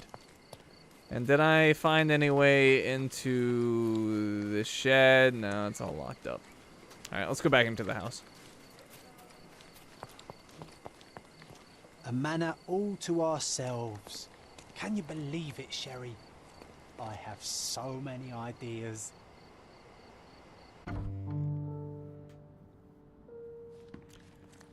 Okay. So where is that furniture that I bought? I bought a bed and a globe, right? Is that the globe? No, that's a lamp. Derp. I saw it at a glance.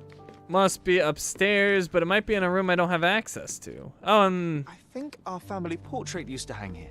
I wonder if I could find our family portrait somewhere.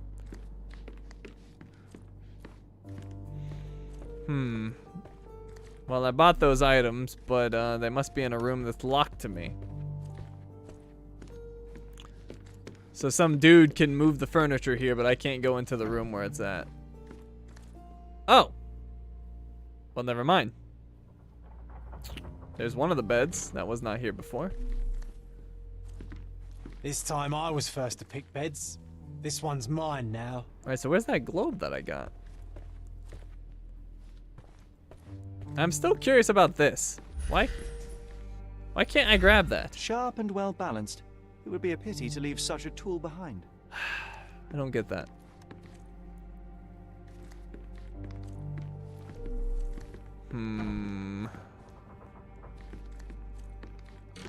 Well, I don't know. Does anybody know how to progress the story at all here? Yeah, I don't see that globe that I got. We could go try to get some more furniture. Actually, this might be it right here.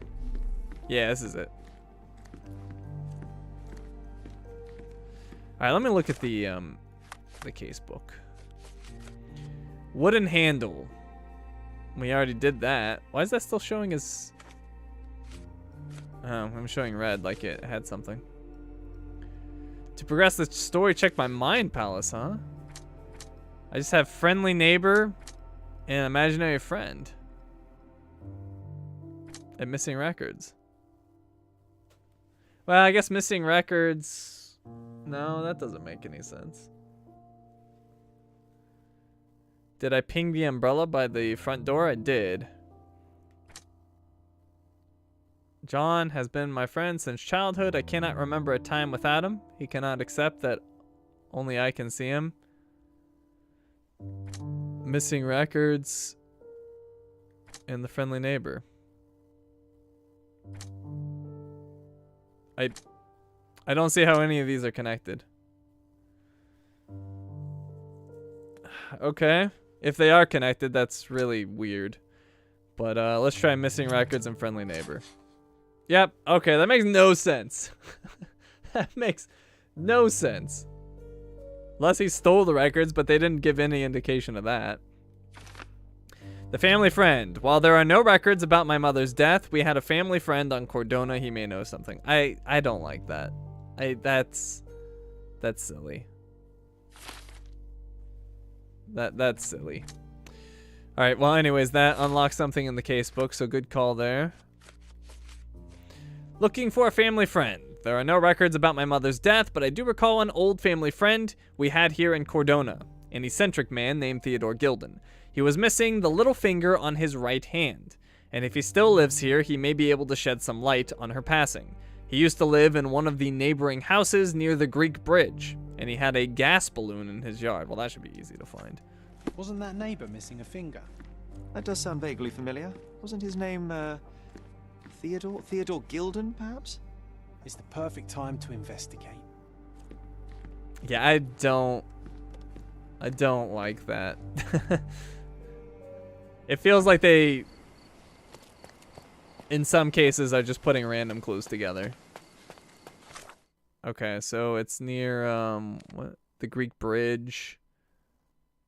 He's got a balloon outside. It should be easy to find.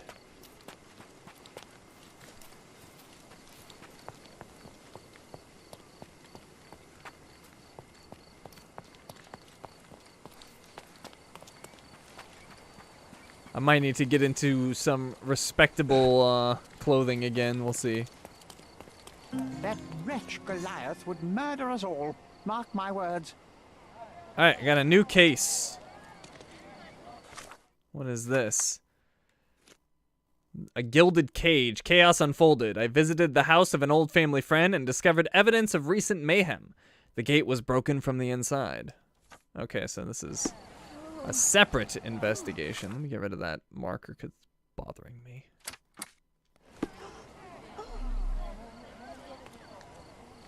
As if they were struck by a battering ram. I wonder how we managed not to hear any of this.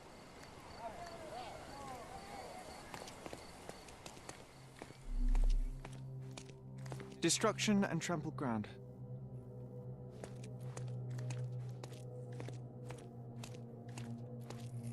Destruction and trampled ground.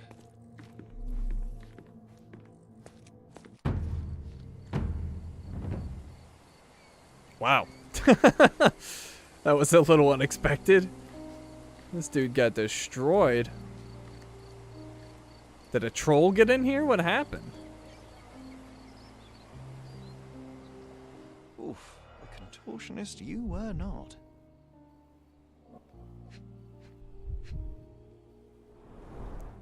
Disjointed vertebrae. Difficult to say if it was a way to start or finish him off.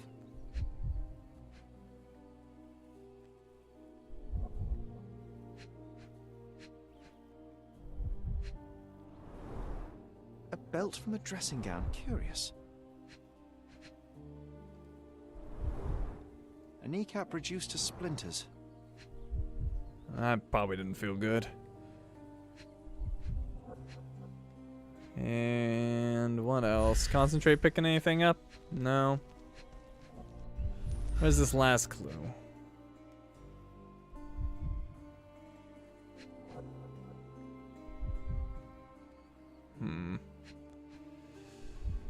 See anything, John? I'm curious about that rock, but it's nothing. Oh, wait. Oh, it's him. A missing pinky, middle-aged. It's none other than Theodore Gilden. Oh boy, Sherlock. Another death means another question. And we shall answer the question. It's far too interesting to give it up to the police. All right. Chaos unfolded. I visited the house of an old family friend and discovered evidence of recent mayhem. The gate was broken from the inside. The body of a man was found in the enclosed pen of a large animal. His right hand is missing its little finger. It is Theodore Gilden. The man suffered so many lethal injuries and fractures that the exact cause of death is difficult to determine. His legs are mangled and bloody. A dressing gown belt was found on the body. Interesting. And then the Mind Palace, fatal battering. The victim's body took a heavy beating, sustaining multiple injuries that ultimately proved fatal. What the heck animal did that?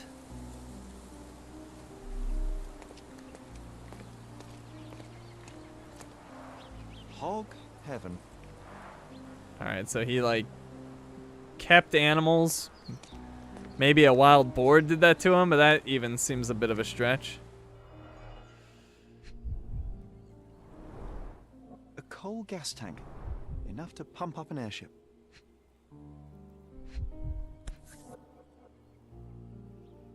It's seen a lot of use. The blade is worn from grinding.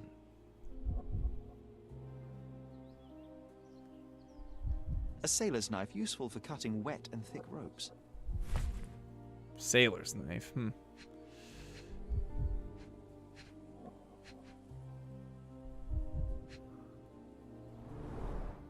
Fresh signs of impact.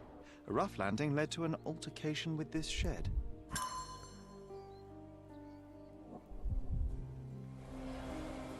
Okay, some new clues there. Traces near the shed. Beside the shed containing the coal gas tank, someone fell and broke a flower pot. In the process, they dropped a Boson's knife, commonly used among sailors. Okay, and that gave us a new Mind Palace clue. Boson's knife. A Boson's knife was found, or was left, near the shed at the crime scene by an unknown person. This type of knife is used to cut ropes. I don't think those are connected, although who knows after the last connection. He was certainly under pressure. John's enjoying this. Well, here's a rope. Interesting. Well, there's the balloon. Didn't we get to fly in it as children? I doubt it could hold my weight today.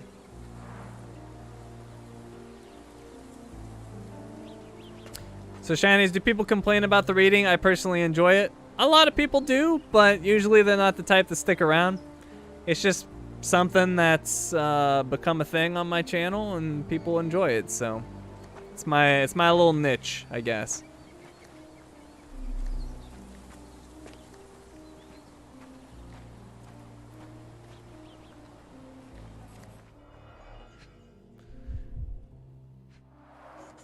A strong pull broke this leash.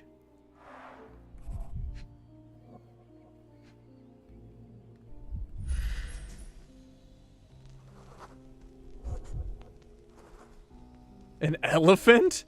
Oh yeah, an elephant would do that. Okay. He had an elephant. Wow. What a pet.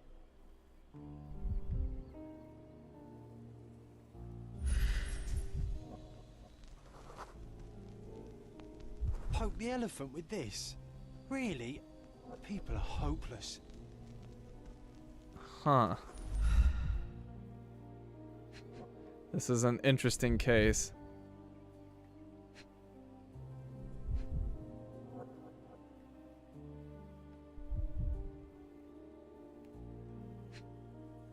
I was not expecting an elephant, that's for sure. A pool of blood and saliva, possibly as a result of impact. Sherlock, take a picture of the footprint. It's valuable evidence. A picture? I have a camera? Use L2 to activate your camera and R2 to take a photo. The frame of the viewfinder will turn white when you are aiming correctly. Interesting. I did not know I had a camera. This photograph can help us find the old article about the elephants. The front page was fascinating. It was hard to believe as a child. True. We may need it in our investigation. Interesting. Archive on elephants. Probably back at the Chronicle, if I had to guess. Or potentially like a library or something. Alright, anyways. Casebook. Beside a small puddle of blood lay a bullhook, though the instrument was unstained. With an immense pull, the animal broke the steel chain that restrained it. Animal suspect, as unbelievable as it may be, Cordona is home to an elephant. The creature is large enough to leave footprints 18 inches wide. Elephant's life. John reminded me of a newspaper article from our childhood. It was the first time I had seen these beautiful creatures. I can check the newspaper's archive. It was a front-page story written by a science journalist and would have been published 10 years ago. All right, so we'll definitely do that. And then the Mind Palace. Fatal battering, and Mr. Gilden owned a wild animal. Theodore Gilden kept a wild adult elephant on his property. Poor thing. Goliath may have killed Theodore. The elephant Goliath may have attacked Theodore Gilden in order to break free. Certainly a possibility.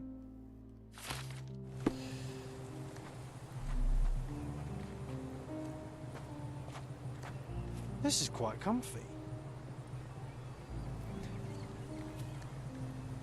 Even your wife is used to my voice now? I don't know how to feel about that. Alright, it's allowing me to reconstruct, but that seems a bit premature. I feel like I should go get the elephant article at the very least.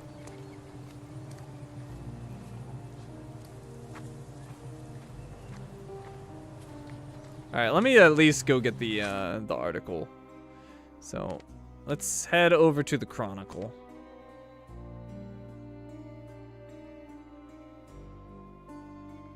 That should be a warning. Stupid people get stupid pets get people killed. Yeah, we should get a sensible pet, like a tiger. Here it is.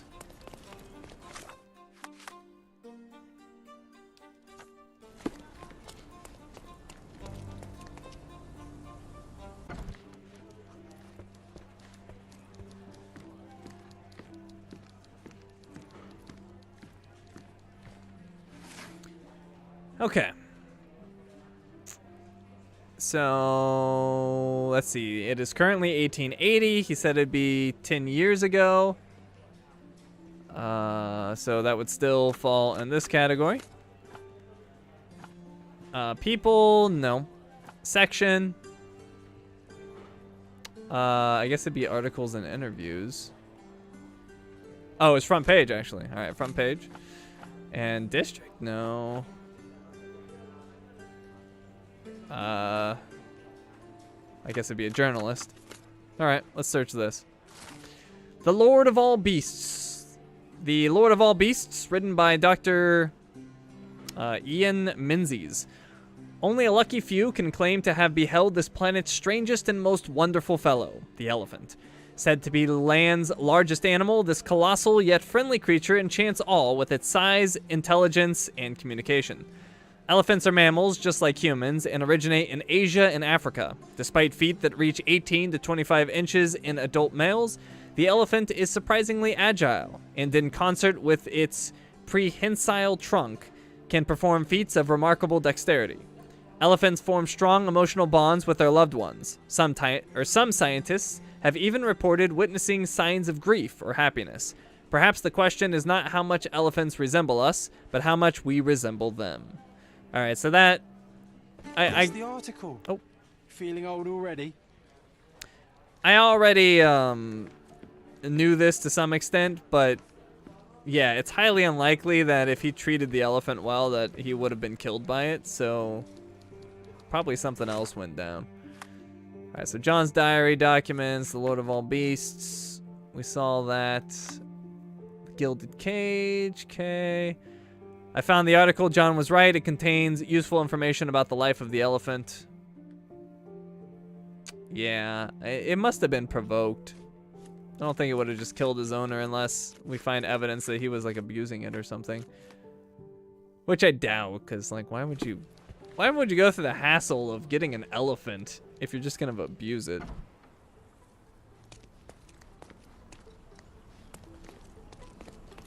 The walkthrough dude. Maybe I picked the wrong name. I could have been the walkthrough dude. Let's see, where was all that going down? Hey, what's this? Hey, why does that art trader have an exclamation mark on it? Maybe that's where I can get the family portrait. Maybe. All right, anyways, let's go back to our manor. I think that's the quickest way to get back.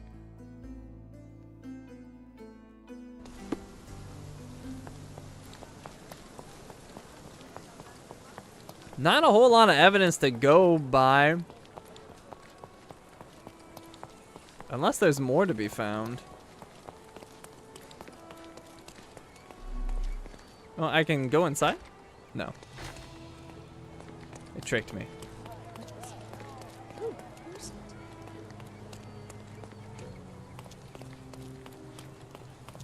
I mean, that knife is interesting.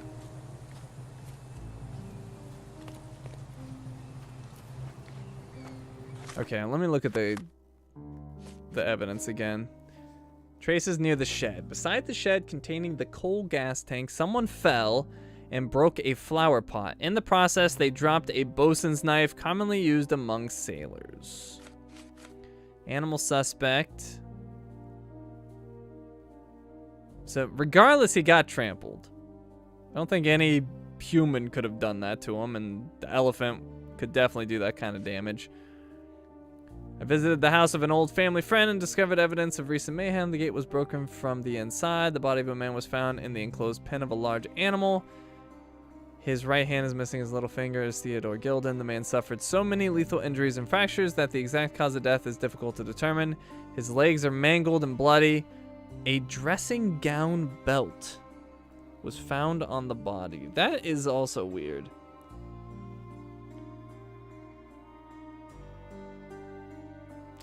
Beside a small puddle of blood lay a bullhook, though the instrument was unstained. With an immense pull, the animal broke the steel chain that restrained it. I feel like someone startled it.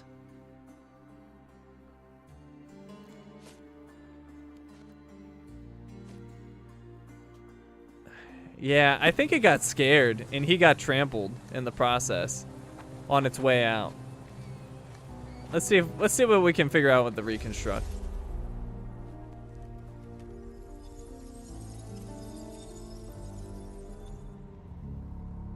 All right. So over here, that definitely didn't happen.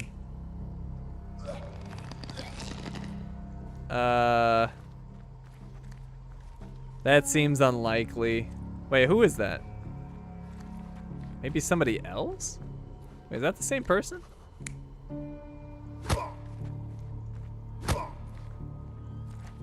He got attacked by somebody else?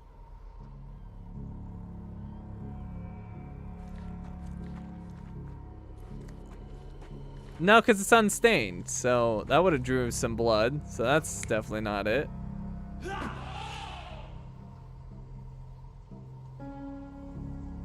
This all seems unlikely.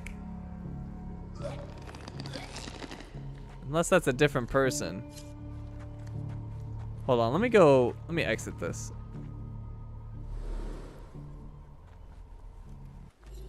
Is that really all the evidence? I feel like there's severe. Oh, here, what's this? An amount of attention that most can only dream of. Okay, well, he clearly loved this thing. How's his hair? Yeah, that's weird.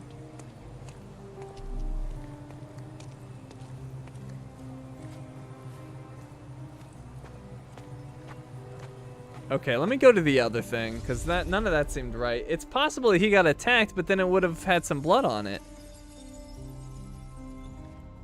So that doesn't make any sense. What does this show?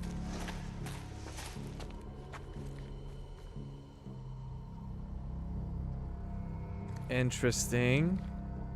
Try to frame the elephant?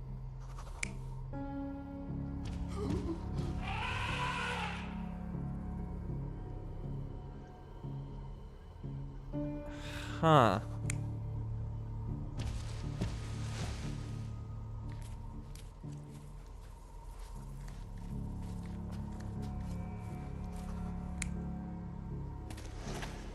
This is strange. Okay, so what's this?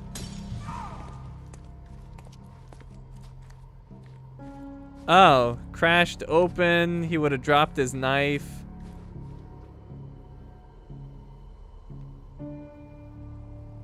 That makes some sense.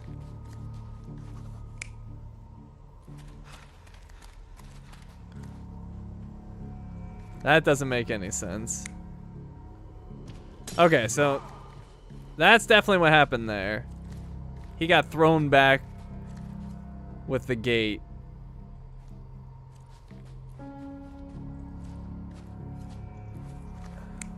I think this dude did get trampled. So I think him running away is possible. But this over here doesn't make any sense.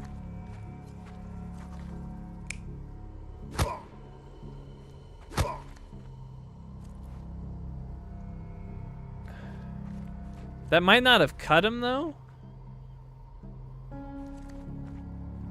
That one doesn't make any sense. That one definitely doesn't make any sense. And neither does that. So, I guess this one would have to be it. He got hit. Elephant freaks out, but then why would he get trampled? I mean, he's just trying to run away to safety. No, because then, like, how did he end up over here? So it's still not adding up.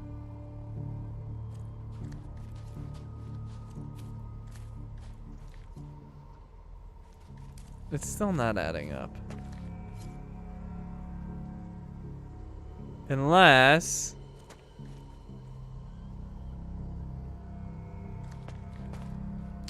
I think one of the options was he dragged him here. That's seeming more likely. No, not that. That seems more likely now.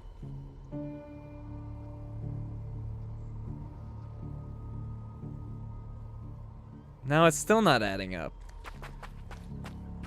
So, he attacks him while he's sleeping. That all makes sense. Oh, okay, yeah. Yeah, he took him out here while the elephant was sleeping, maybe? And then he dragged him over here. But then how did this happen? That's the part that doesn't make sense.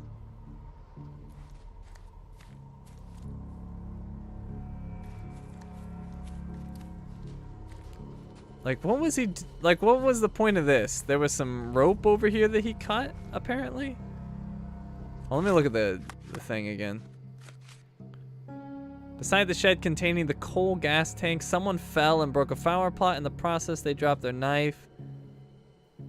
Yeah, that doesn't make any sense. There were two bad guys, maybe? Maybe. But what was he doing over here? Like, that's the weird part.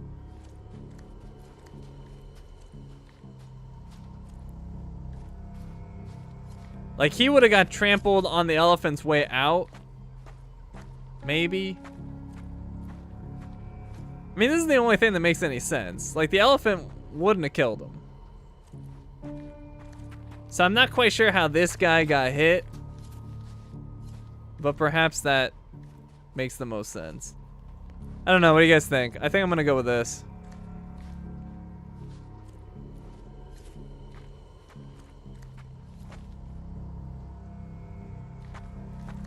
The elephant tried to charge the killer when he saw his owner down. The killer couldn't close. Oh, that makes sense. Because I'm thinking... I was thinking the same thing, except for, like, his position is weird. Like, over here. But I guess...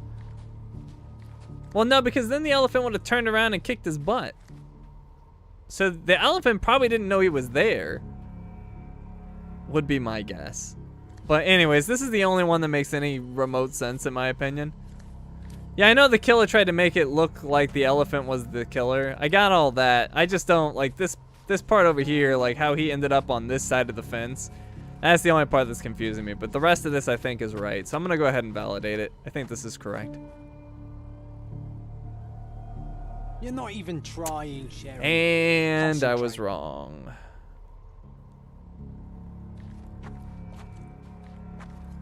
Okay, now I'm confused. What was the other option here? I feel like the other two are right.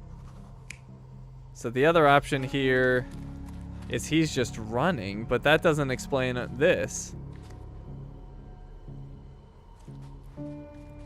That doesn't explain that at all. No, he has to be over here. Because that's where he dropped the knife. Except for that rope was cut, wasn't it?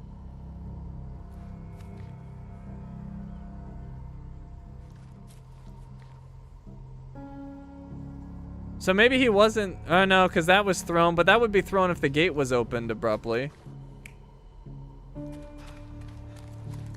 What was the reason this was cut, right?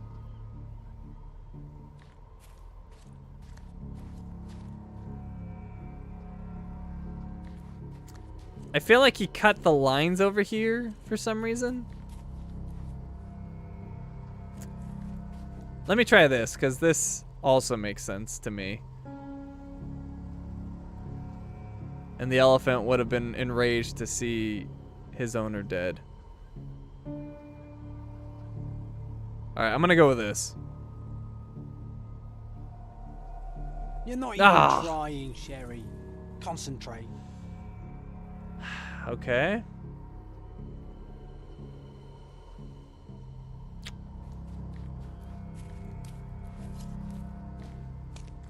The gas made the elephant rage.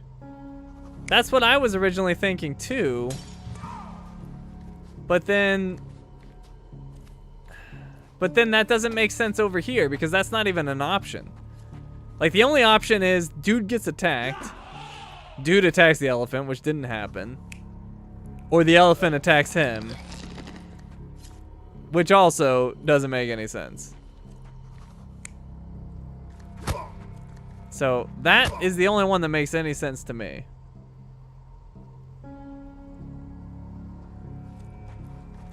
And then if he got attacked there,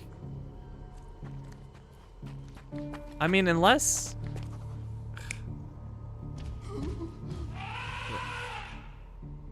I don't think that makes any sense. Is he doing that aggressively? He might have been trying to help him?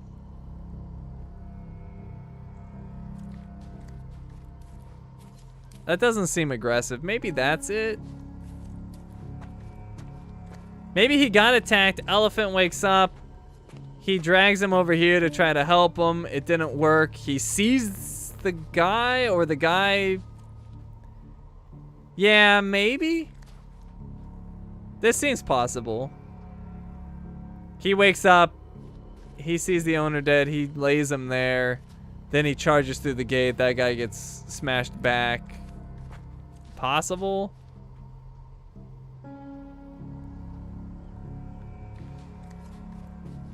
Okay, I guess we'll try this.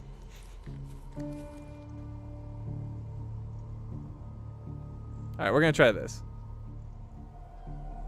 You're not even trying, Sherry. Ah!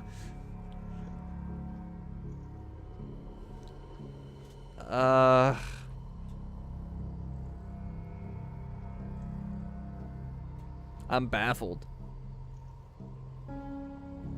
I'm baffled.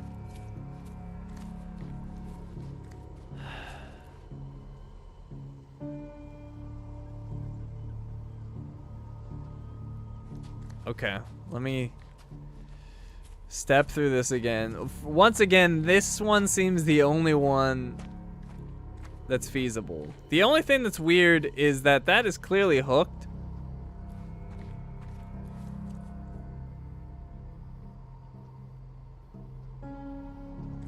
And that you would have thought would leave some blood.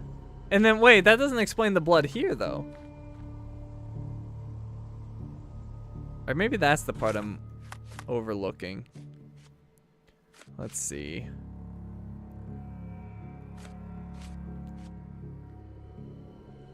I feel like it's doing a bad job of going over the clues I found. All right, here we go. Beside a small puddle of blood lay a bullhook, though the instrument was unstained. With an immense pull, the animal broke the steel chain that restrained. I guess startling him may have put him into a rage. Maybe he didn't realize what he was doing. Because the blood part is weird. That definitely didn't happen. Maybe this? That's still strange though. Why would...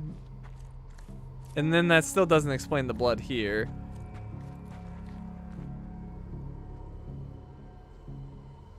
I'm confused about that blood.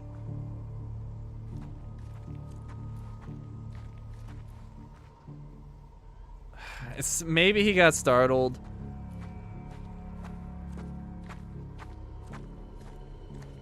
Maybe. So maybe this. I don't know. This seems like the most unlikely.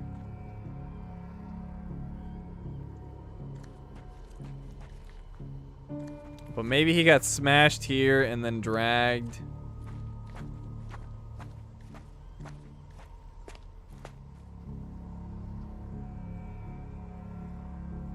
The elephant crushed the guy trying to steal him? No, the only person who's dead is the owner.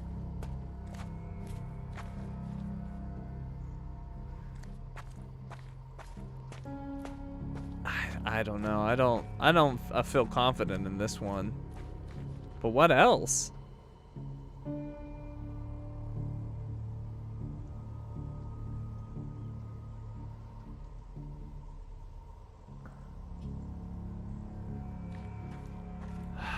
Yeah. You know what also is possible? No.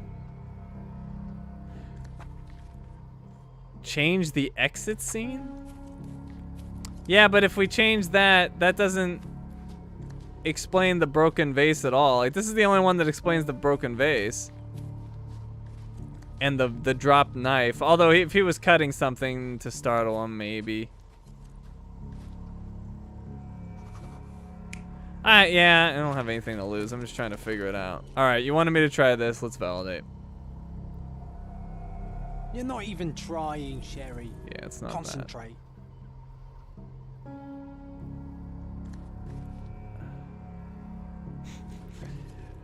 Oh, boy. I want it to make sense, dang it. All right, here's my theory. He spooks the animal. Animal freaks out and leaves, and then he drags the body there to look like the elephant did it. Maybe. Why would he do that though? Like, what purpose does that solve? Like, it would look like he was mauled over there anyway. So why drag the body? Like, what? How does that make it look any better? Or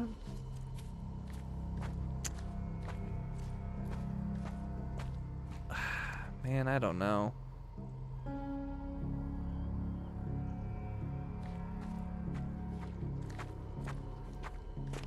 I don't know.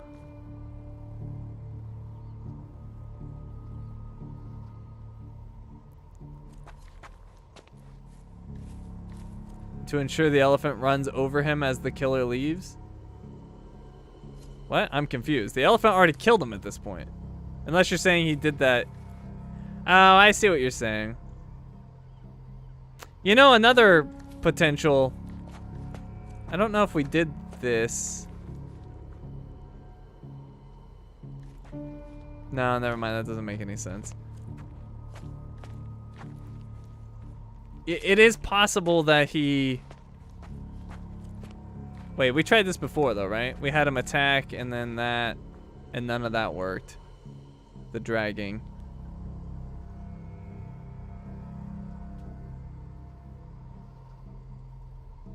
Oh man, I don't get it.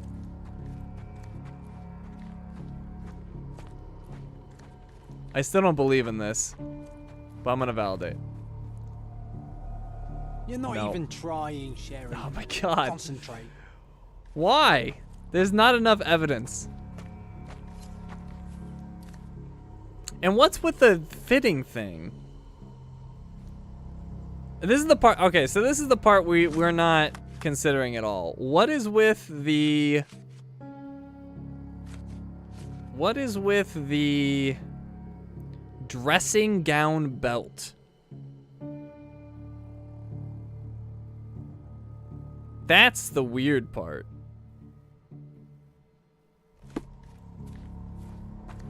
What does that have to do with anything? Dressing gown belt.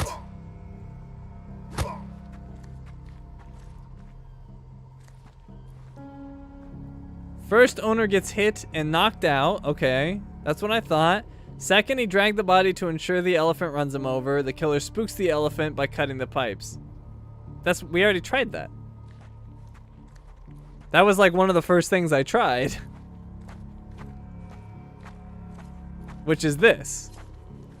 This right here. We tried this though. I guess the one we didn't try is potentially this.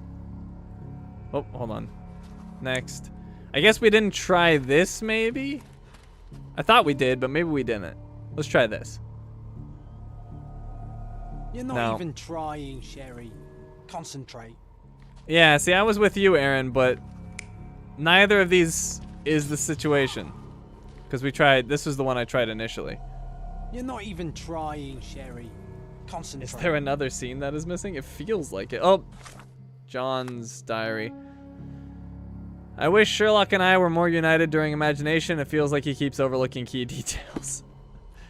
How dare you, sir? How dare you?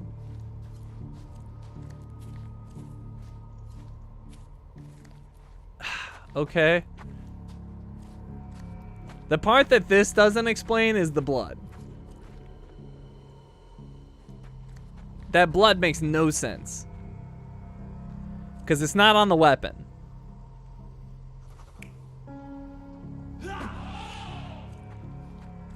I mean, what? He could have been trying to calm it down, maybe? It seems a little aggressive. He could have been trying to calm it down and then he got trampled because it's freaking out. It seems incredibly unlikely. But maybe? And then on his way out, he smashed the gate and threw that guy back.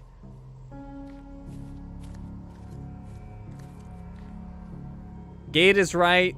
Second scene, I believe, is the elephant dragging the man. First scene is right too, I think. No, we tried that too.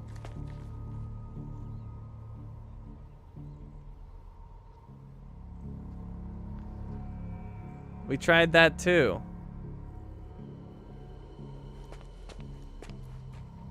I don't know. I don't believe in this one either, but at this point, I'm just freaking guessing. You're not even trying, Sherry. Concentrate. Yeah, I didn't believe in that in the first place. Elephant choking man, elephant dragging man on floor, going through gate which swung open and hurled. Didn't we try that though? That was another thought I had. I thought we had tried that, but I don't know. I forget what we've tried at this point. Okay, we can try this. I think we have, though. Oh, there we go. In a fit of rage, the elephant broke the chain and threw its victim on the ground with a fierce power. Escaping the scene, it pulled the body with it, but dropped it at the gate. At least some of this was witnessed by a third party who was hurled against the shed. The elephant can't have gone too far. I can still track it. Well, suppose you find it. Then what? Push it all the way back to the manor? Is this game fun? First time watching? It is fun. I did not like this one, though. I mean, it doesn't make any sense. It seemed to imply that that person didn't even spook it. Like it was just some worker. I don't know. Anyways, I didn't like that one. I thought that was dumb. But we did it. Go team. Animal suspect. It escaped, but could not have gone too far without attracting attention. Beside the shed containing the coal gas tank, someone fell and broke a flower pot. In the process, they dropped the bosun's knife, commonly used among sailors. This person was hit by the gate during the elephant's escape. Perhaps they saw what happened. Yeah, I did not like that at all. All right, well, damage to the shed and bosun's knife are connected. Unknown third party. There was a witness to the chaos on Gilden's property. They dropped their knife and may have injuries from the fall.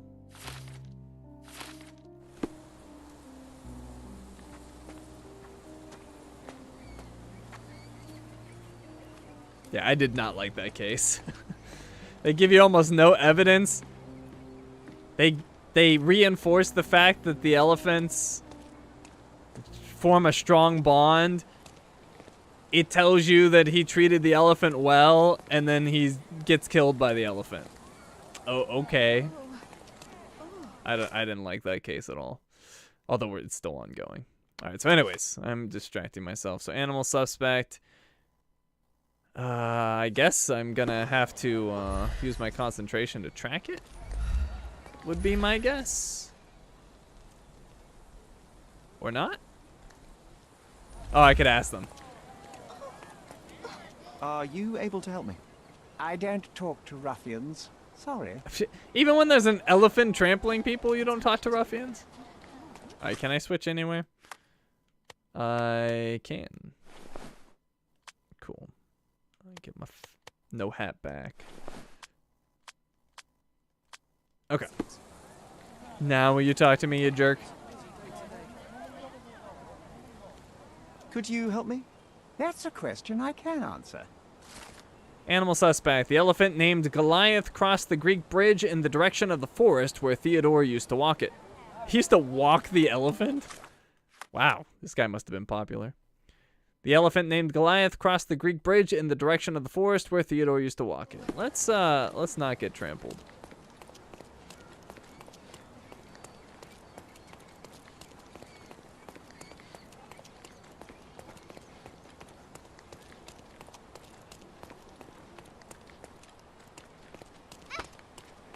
Unless the party cut the pinky off with the knife to make people think he was the proper owner? Well, I mean, people know what this dude looks like, so...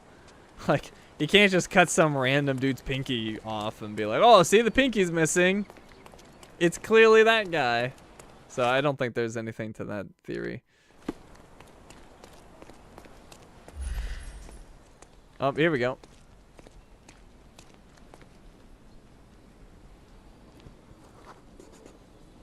The elephant barged into this cart of olive oil. What if we're lucky and he slipped and fell somewhere along the way?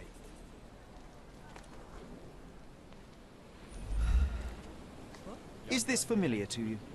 I don't think I'm rich enough to talk to you, Oh my god, your cart just got trampled and you're worried about what I'm wearing? Whatever. Screw that guy. The elephant left a trail of oily footprints as it headed into the forest.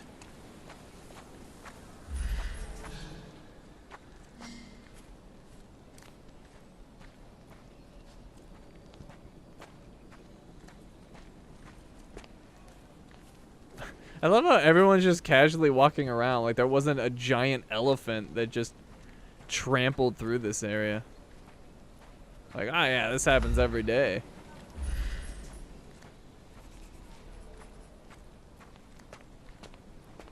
What is this?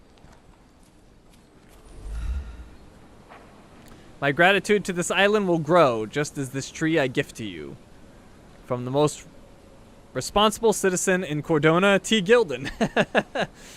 Alright. Very responsible.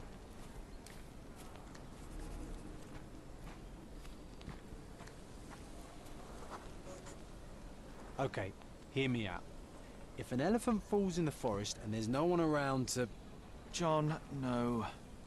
Oh, you're such a killjoy. Okay, he kept going this way.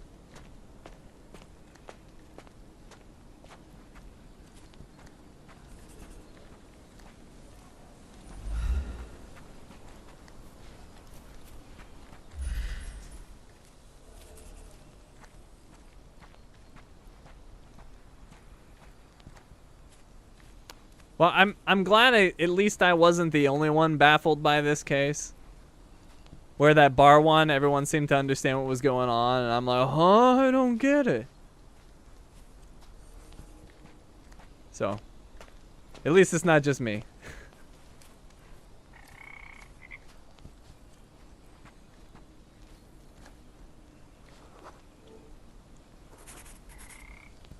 Elephant went deeper. Hold on, let me look at this really quick. The tracks continued through the water at the forest entrance. Oh, what's this? Huh. The heck? Strange. It was hung with care.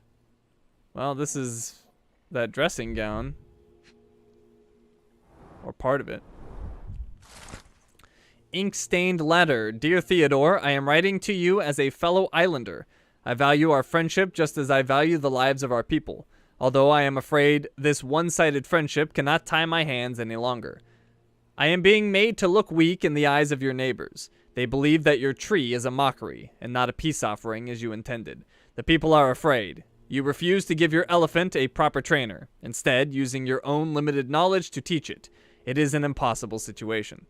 I admit that I did think of having the elephant forcibly taken and given to Mr. Tailheart, who has shown that he is quite capable of looking after the elephant bean, although she is female and far less frightening than your beast. Please reconsider the situation. Sir William Sinclair, Governor of Cordona. So they wanted him to get rid of the elephant. Interesting. And keys. The game has escaped us for now. We'll find a solution to the elephant problem later. Interesting. Okay, there's the ink-stained letter. Keys from dressing gown. I found a set of keys in Theodore Gilden's dressing gown. Well, I assume that's the key to that boar area. And the elephant is gone. You just got here so nothing made sense to you. Want to go for a swim? Oh, and why is there a campfire here? That's weird. But okay. It's random campfire. Well, let's fast travel back.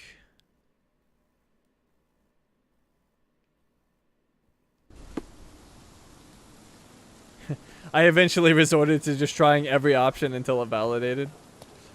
Yeah, I feel like that just wasn't enough there. Like, they really just have you grasp at straws. And in fact, seem to intentionally mislead you, like I said. Alright, so are those keys to the door? Or are they to that side thing? I'm gonna assume the side. Oh! No, apparently the house. Alright, unexpected. Gosh, what a mansion.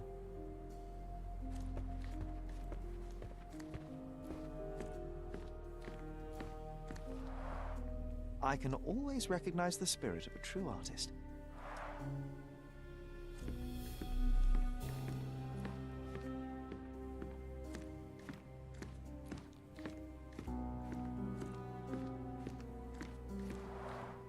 This young lady has a childish interest for her age.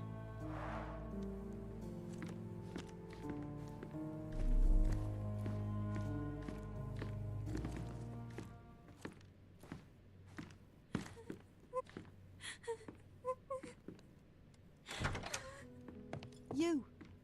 Who are you? My name is Sherlock Holmes. Theodore Gilden was... Did you kill him? Did you kill the elephant? It's not in the yard anymore. It escaped into the forest. You can't let it go. What if it returns? I highly doubt that, Miss... Imogen Gilden. Please, I beg of you, find that dreadful beast that killed my father. I suppose we do need to learn what happened.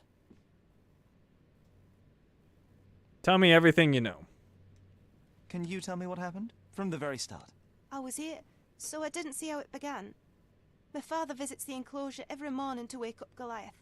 Today, I heard the elephant scream. I've never heard such a horrifying sound. My heart stopped. I knew something was wrong. I looked through my window and saw how it lifted my father up by his neck. I rushed downstairs. I saw it dragging my father as if he were a doll. I threw stones at it. It dropped my father's body and charged outside, screaming. Its roar was almost human. I was frightened, so I ran inside and hid here.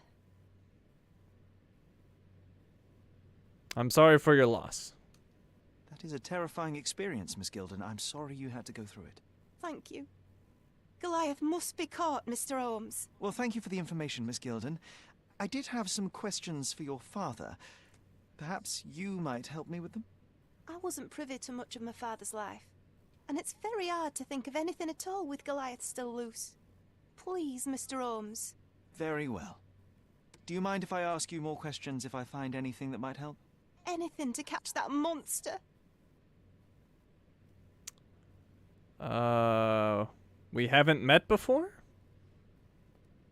Miss Gilden, I was on this island 10 years ago, and your father knew my mother. I believe I even had the opportunity to ride that balloon outside, but I do not recall seeing you. I lived at my late mother's in Sheffield at the time. I'm in no spirit to reminisce right now. The elephant is out there. You've never heard the name Violet Holmes before? Perhaps your father... Please, Mr. Holmes. With that beast roaming free, I can't think of anything. Very well. Okay, provide evidence. Oh, this doesn't help. Alright, never mind. Leave. I have to leave you for now. Okay. Imogen's testimony. Imogen described how the elephant killed Theodore Gilden. She heard Goliath screaming. From her window, she could only see the animal lifting the body of her father. She rushed downstairs and saw the animal dragging him around. She threw stones at it, and the animal escaped after letting out a horrific, almost human scream. She ran back inside and hid in her room. She's shaken, but willing to provide more answers if we find anything else. Animal suspect.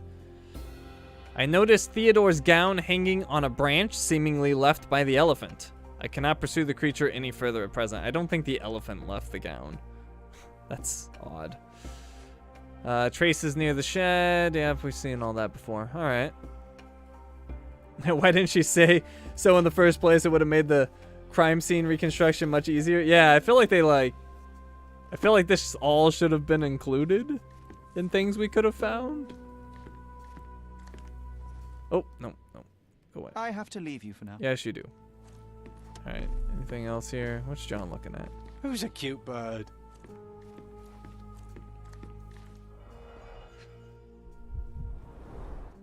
She packed as much as she could carry. Interesting. Why is she packing? False idols. Bazookology: The Adventures of Nabe and Laura by Wallace de Aram. False idols? Oh, sounds utterly dreary. Just take the book. All right. The same dull poses on all romantic photographs.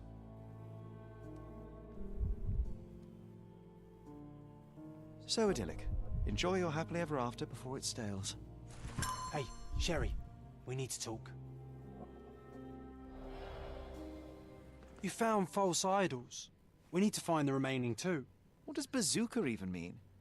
Would this paper be good for anything but blowing one's nose on? They're not rubbish, Sherry. There's something more. I'm serious. Very well. I doubt it'll be worth it, but I will find them for you, John. You'll thank me later. They're some of the most imaginative books I've ever read. What did you say? Speaking aloud helps me think. Okay. An elephant and a murder mystery. It sounds like the crime of the century to me. Sometimes I truly believe Sherry can never be mistaken. I'm so proud to be by his side. Alright, then we got documents, we got false idols. Wallace de Aram brings you along an explosive trip by the most crucial couple in the history of archaeology, Nabe and Laura.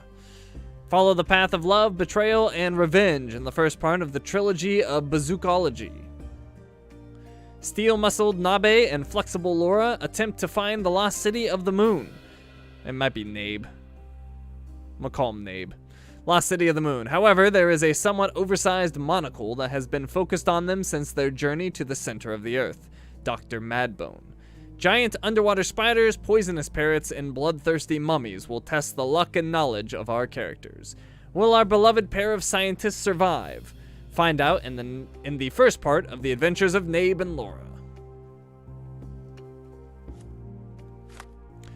Okay, let's see. Photo of Imogen. A photo of Imogen with a young man. On the back of the frame is a note. This victory is for you and you only. 1879 race finals for my lighthouse in the darkest storm, Paul. Packed bags. Imogen put all of her valuable possessions in luggage. From the manner in which she carelessly stuffed her clothes and jewelry into the bags, it is clear she has no travel experience. Bazookology trilogy. John has requested we locate the entire Bazookology trilogy by Wallace de Aram. I found the first book in Imogen's room. This humiliation of the written word is unfathomably rather popular. I suppose I can at least attempt to understand why. Okay.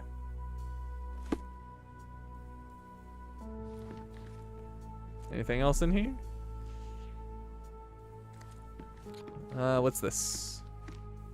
A commendable effort to barricade the windows.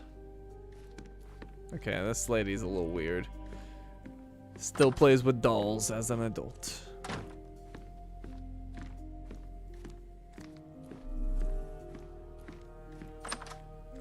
Oh. It's quite the study.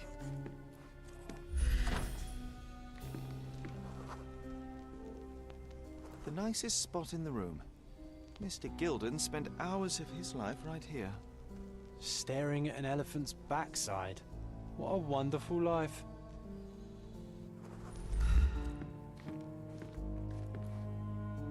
I like that statue, that's cool. Looks eccentric and smells eccentric.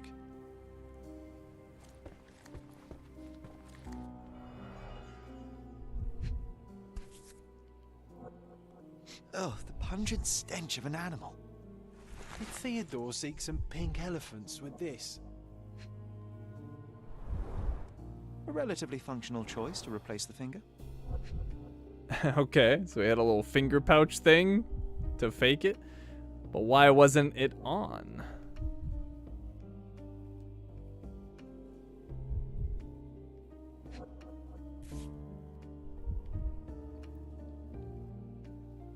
think they were closer than you and me, John. I'm hurt. Yeah, once again, he was close with the elephants, and none of this makes any sense. Alright, let me see if I can examine from the other side. Because that angle sucks. Oh, and it flipped me around to this side. Okay.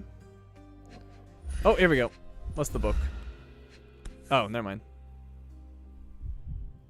I think Miss Gilden has barely matured.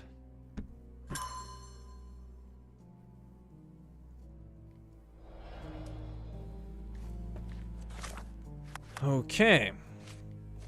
Vial with perfume. A perfume vial with a transparent substance inside and an engraved elephant's head on the side. It smells truly terrible. Whatever it is clearly of animal origin, given Mr. Gilden's eccentricity. I hate that word too. Given Mr. Gilden's eccentricities, I can never pronounce it right. I do not know what to expect. Eccentricities, that's the way to say it. Some words I don't like, because I can't pronounce them. Alright, what do we got back here? Elephants Man, Cordona, Chronicle, 1875. A local wealthy resident, Theodore Gilden, 55, has purchased an Indian elephant from a traveling circus. Mr. Gilden commented, "It is a wonderful opportunity. There is no one on this island better suited to provide such a comfortable home for this elephant. It is a paradise for a noble creature. No longer will this animal be locked in a tent with clowns. He will be my companion from now on, my second child, and I will protect him. Don't be jealous, people of Cordona. I am your best citizen."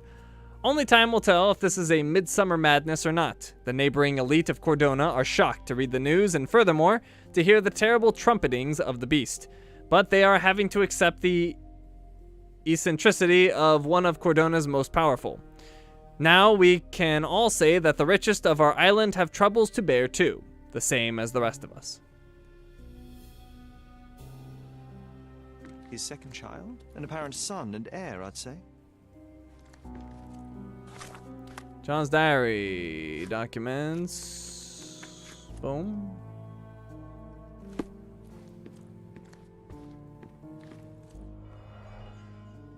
By the way, it's past time that I normally go, but we're going to finish up this investigation because we're in the middle of it, and that would suck to quit halfway. What's so special about this place? Another elephant? Ivory baths. Well, assuming the case doesn't go super long. I might at least get to a good stopping point. I don't know if I'll finish. A partnership annulled with a single stroke of a pen.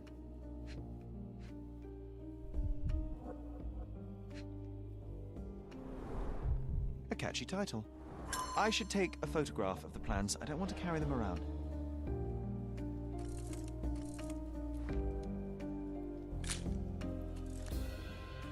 Okay. So, Ivory Baths construction plan. A construction plan for the Ivory Baths. The name A. Swift was listed out as a partner, but has been crossed out. Okay.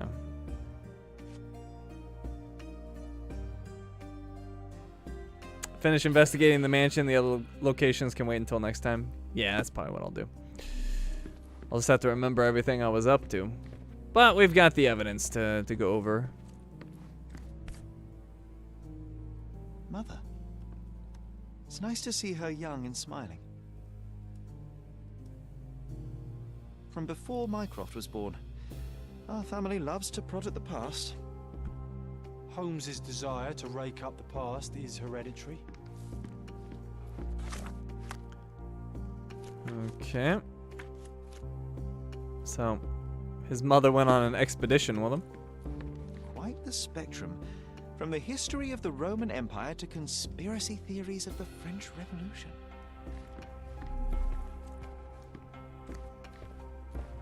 Looks eccentric and smells eccentric.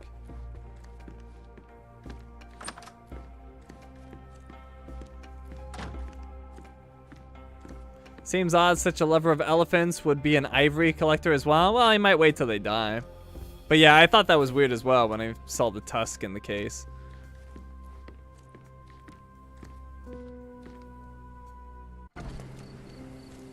Oh, we got a dude here now. Oh, why do I get the worst jobs?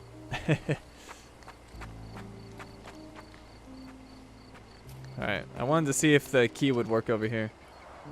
Hog heaven. And apparently not. Okay, well, we did get one clue, a Swift. So that gives us something to work on. But, yeah, I think this is a good stopping point. Let me go ahead and save before I forget. We'll just override that. That's fine. Oh, wait. Hold on. Is that the most recent one? Yeah. I want to go down here, actually. Almost overwrote my most recent, save. That would have sucked. All right. Oh, I can ask the girl about a variety of topics. Well, we can do that on the next video. We'll start with that. That'll kind of get us back in the case, so to speak, and we can look at the evidence and try to reconstruct where we were at. But anyways, that's gonna be it for tonight. Upcoming streams. Tomorrow night I will be playing Far Cry. Wednesday I'll be back on Sherlock Holmes, and then Thursday and Friday we're gonna be gone. Malice, thank you very much on my way out. I appreciate it. Much appreciated, and thank you for coming tonight. It's good to have you. But we're gonna be gone Thursday and Friday. I will be back on Saturday. We'll be playing GTA Online, and then Sunday's either gonna be Sherlock or Far Cry. I'm leaning more towards Sherlock right now. I feel like we've made a lot of progress with this game, and maybe I'm even getting close to finishing it in the near future. So let's say Sherlock on Sunday. So that's the plan. Yeah. Thank you all for coming. Hope you had a good time, and I will see you all next time.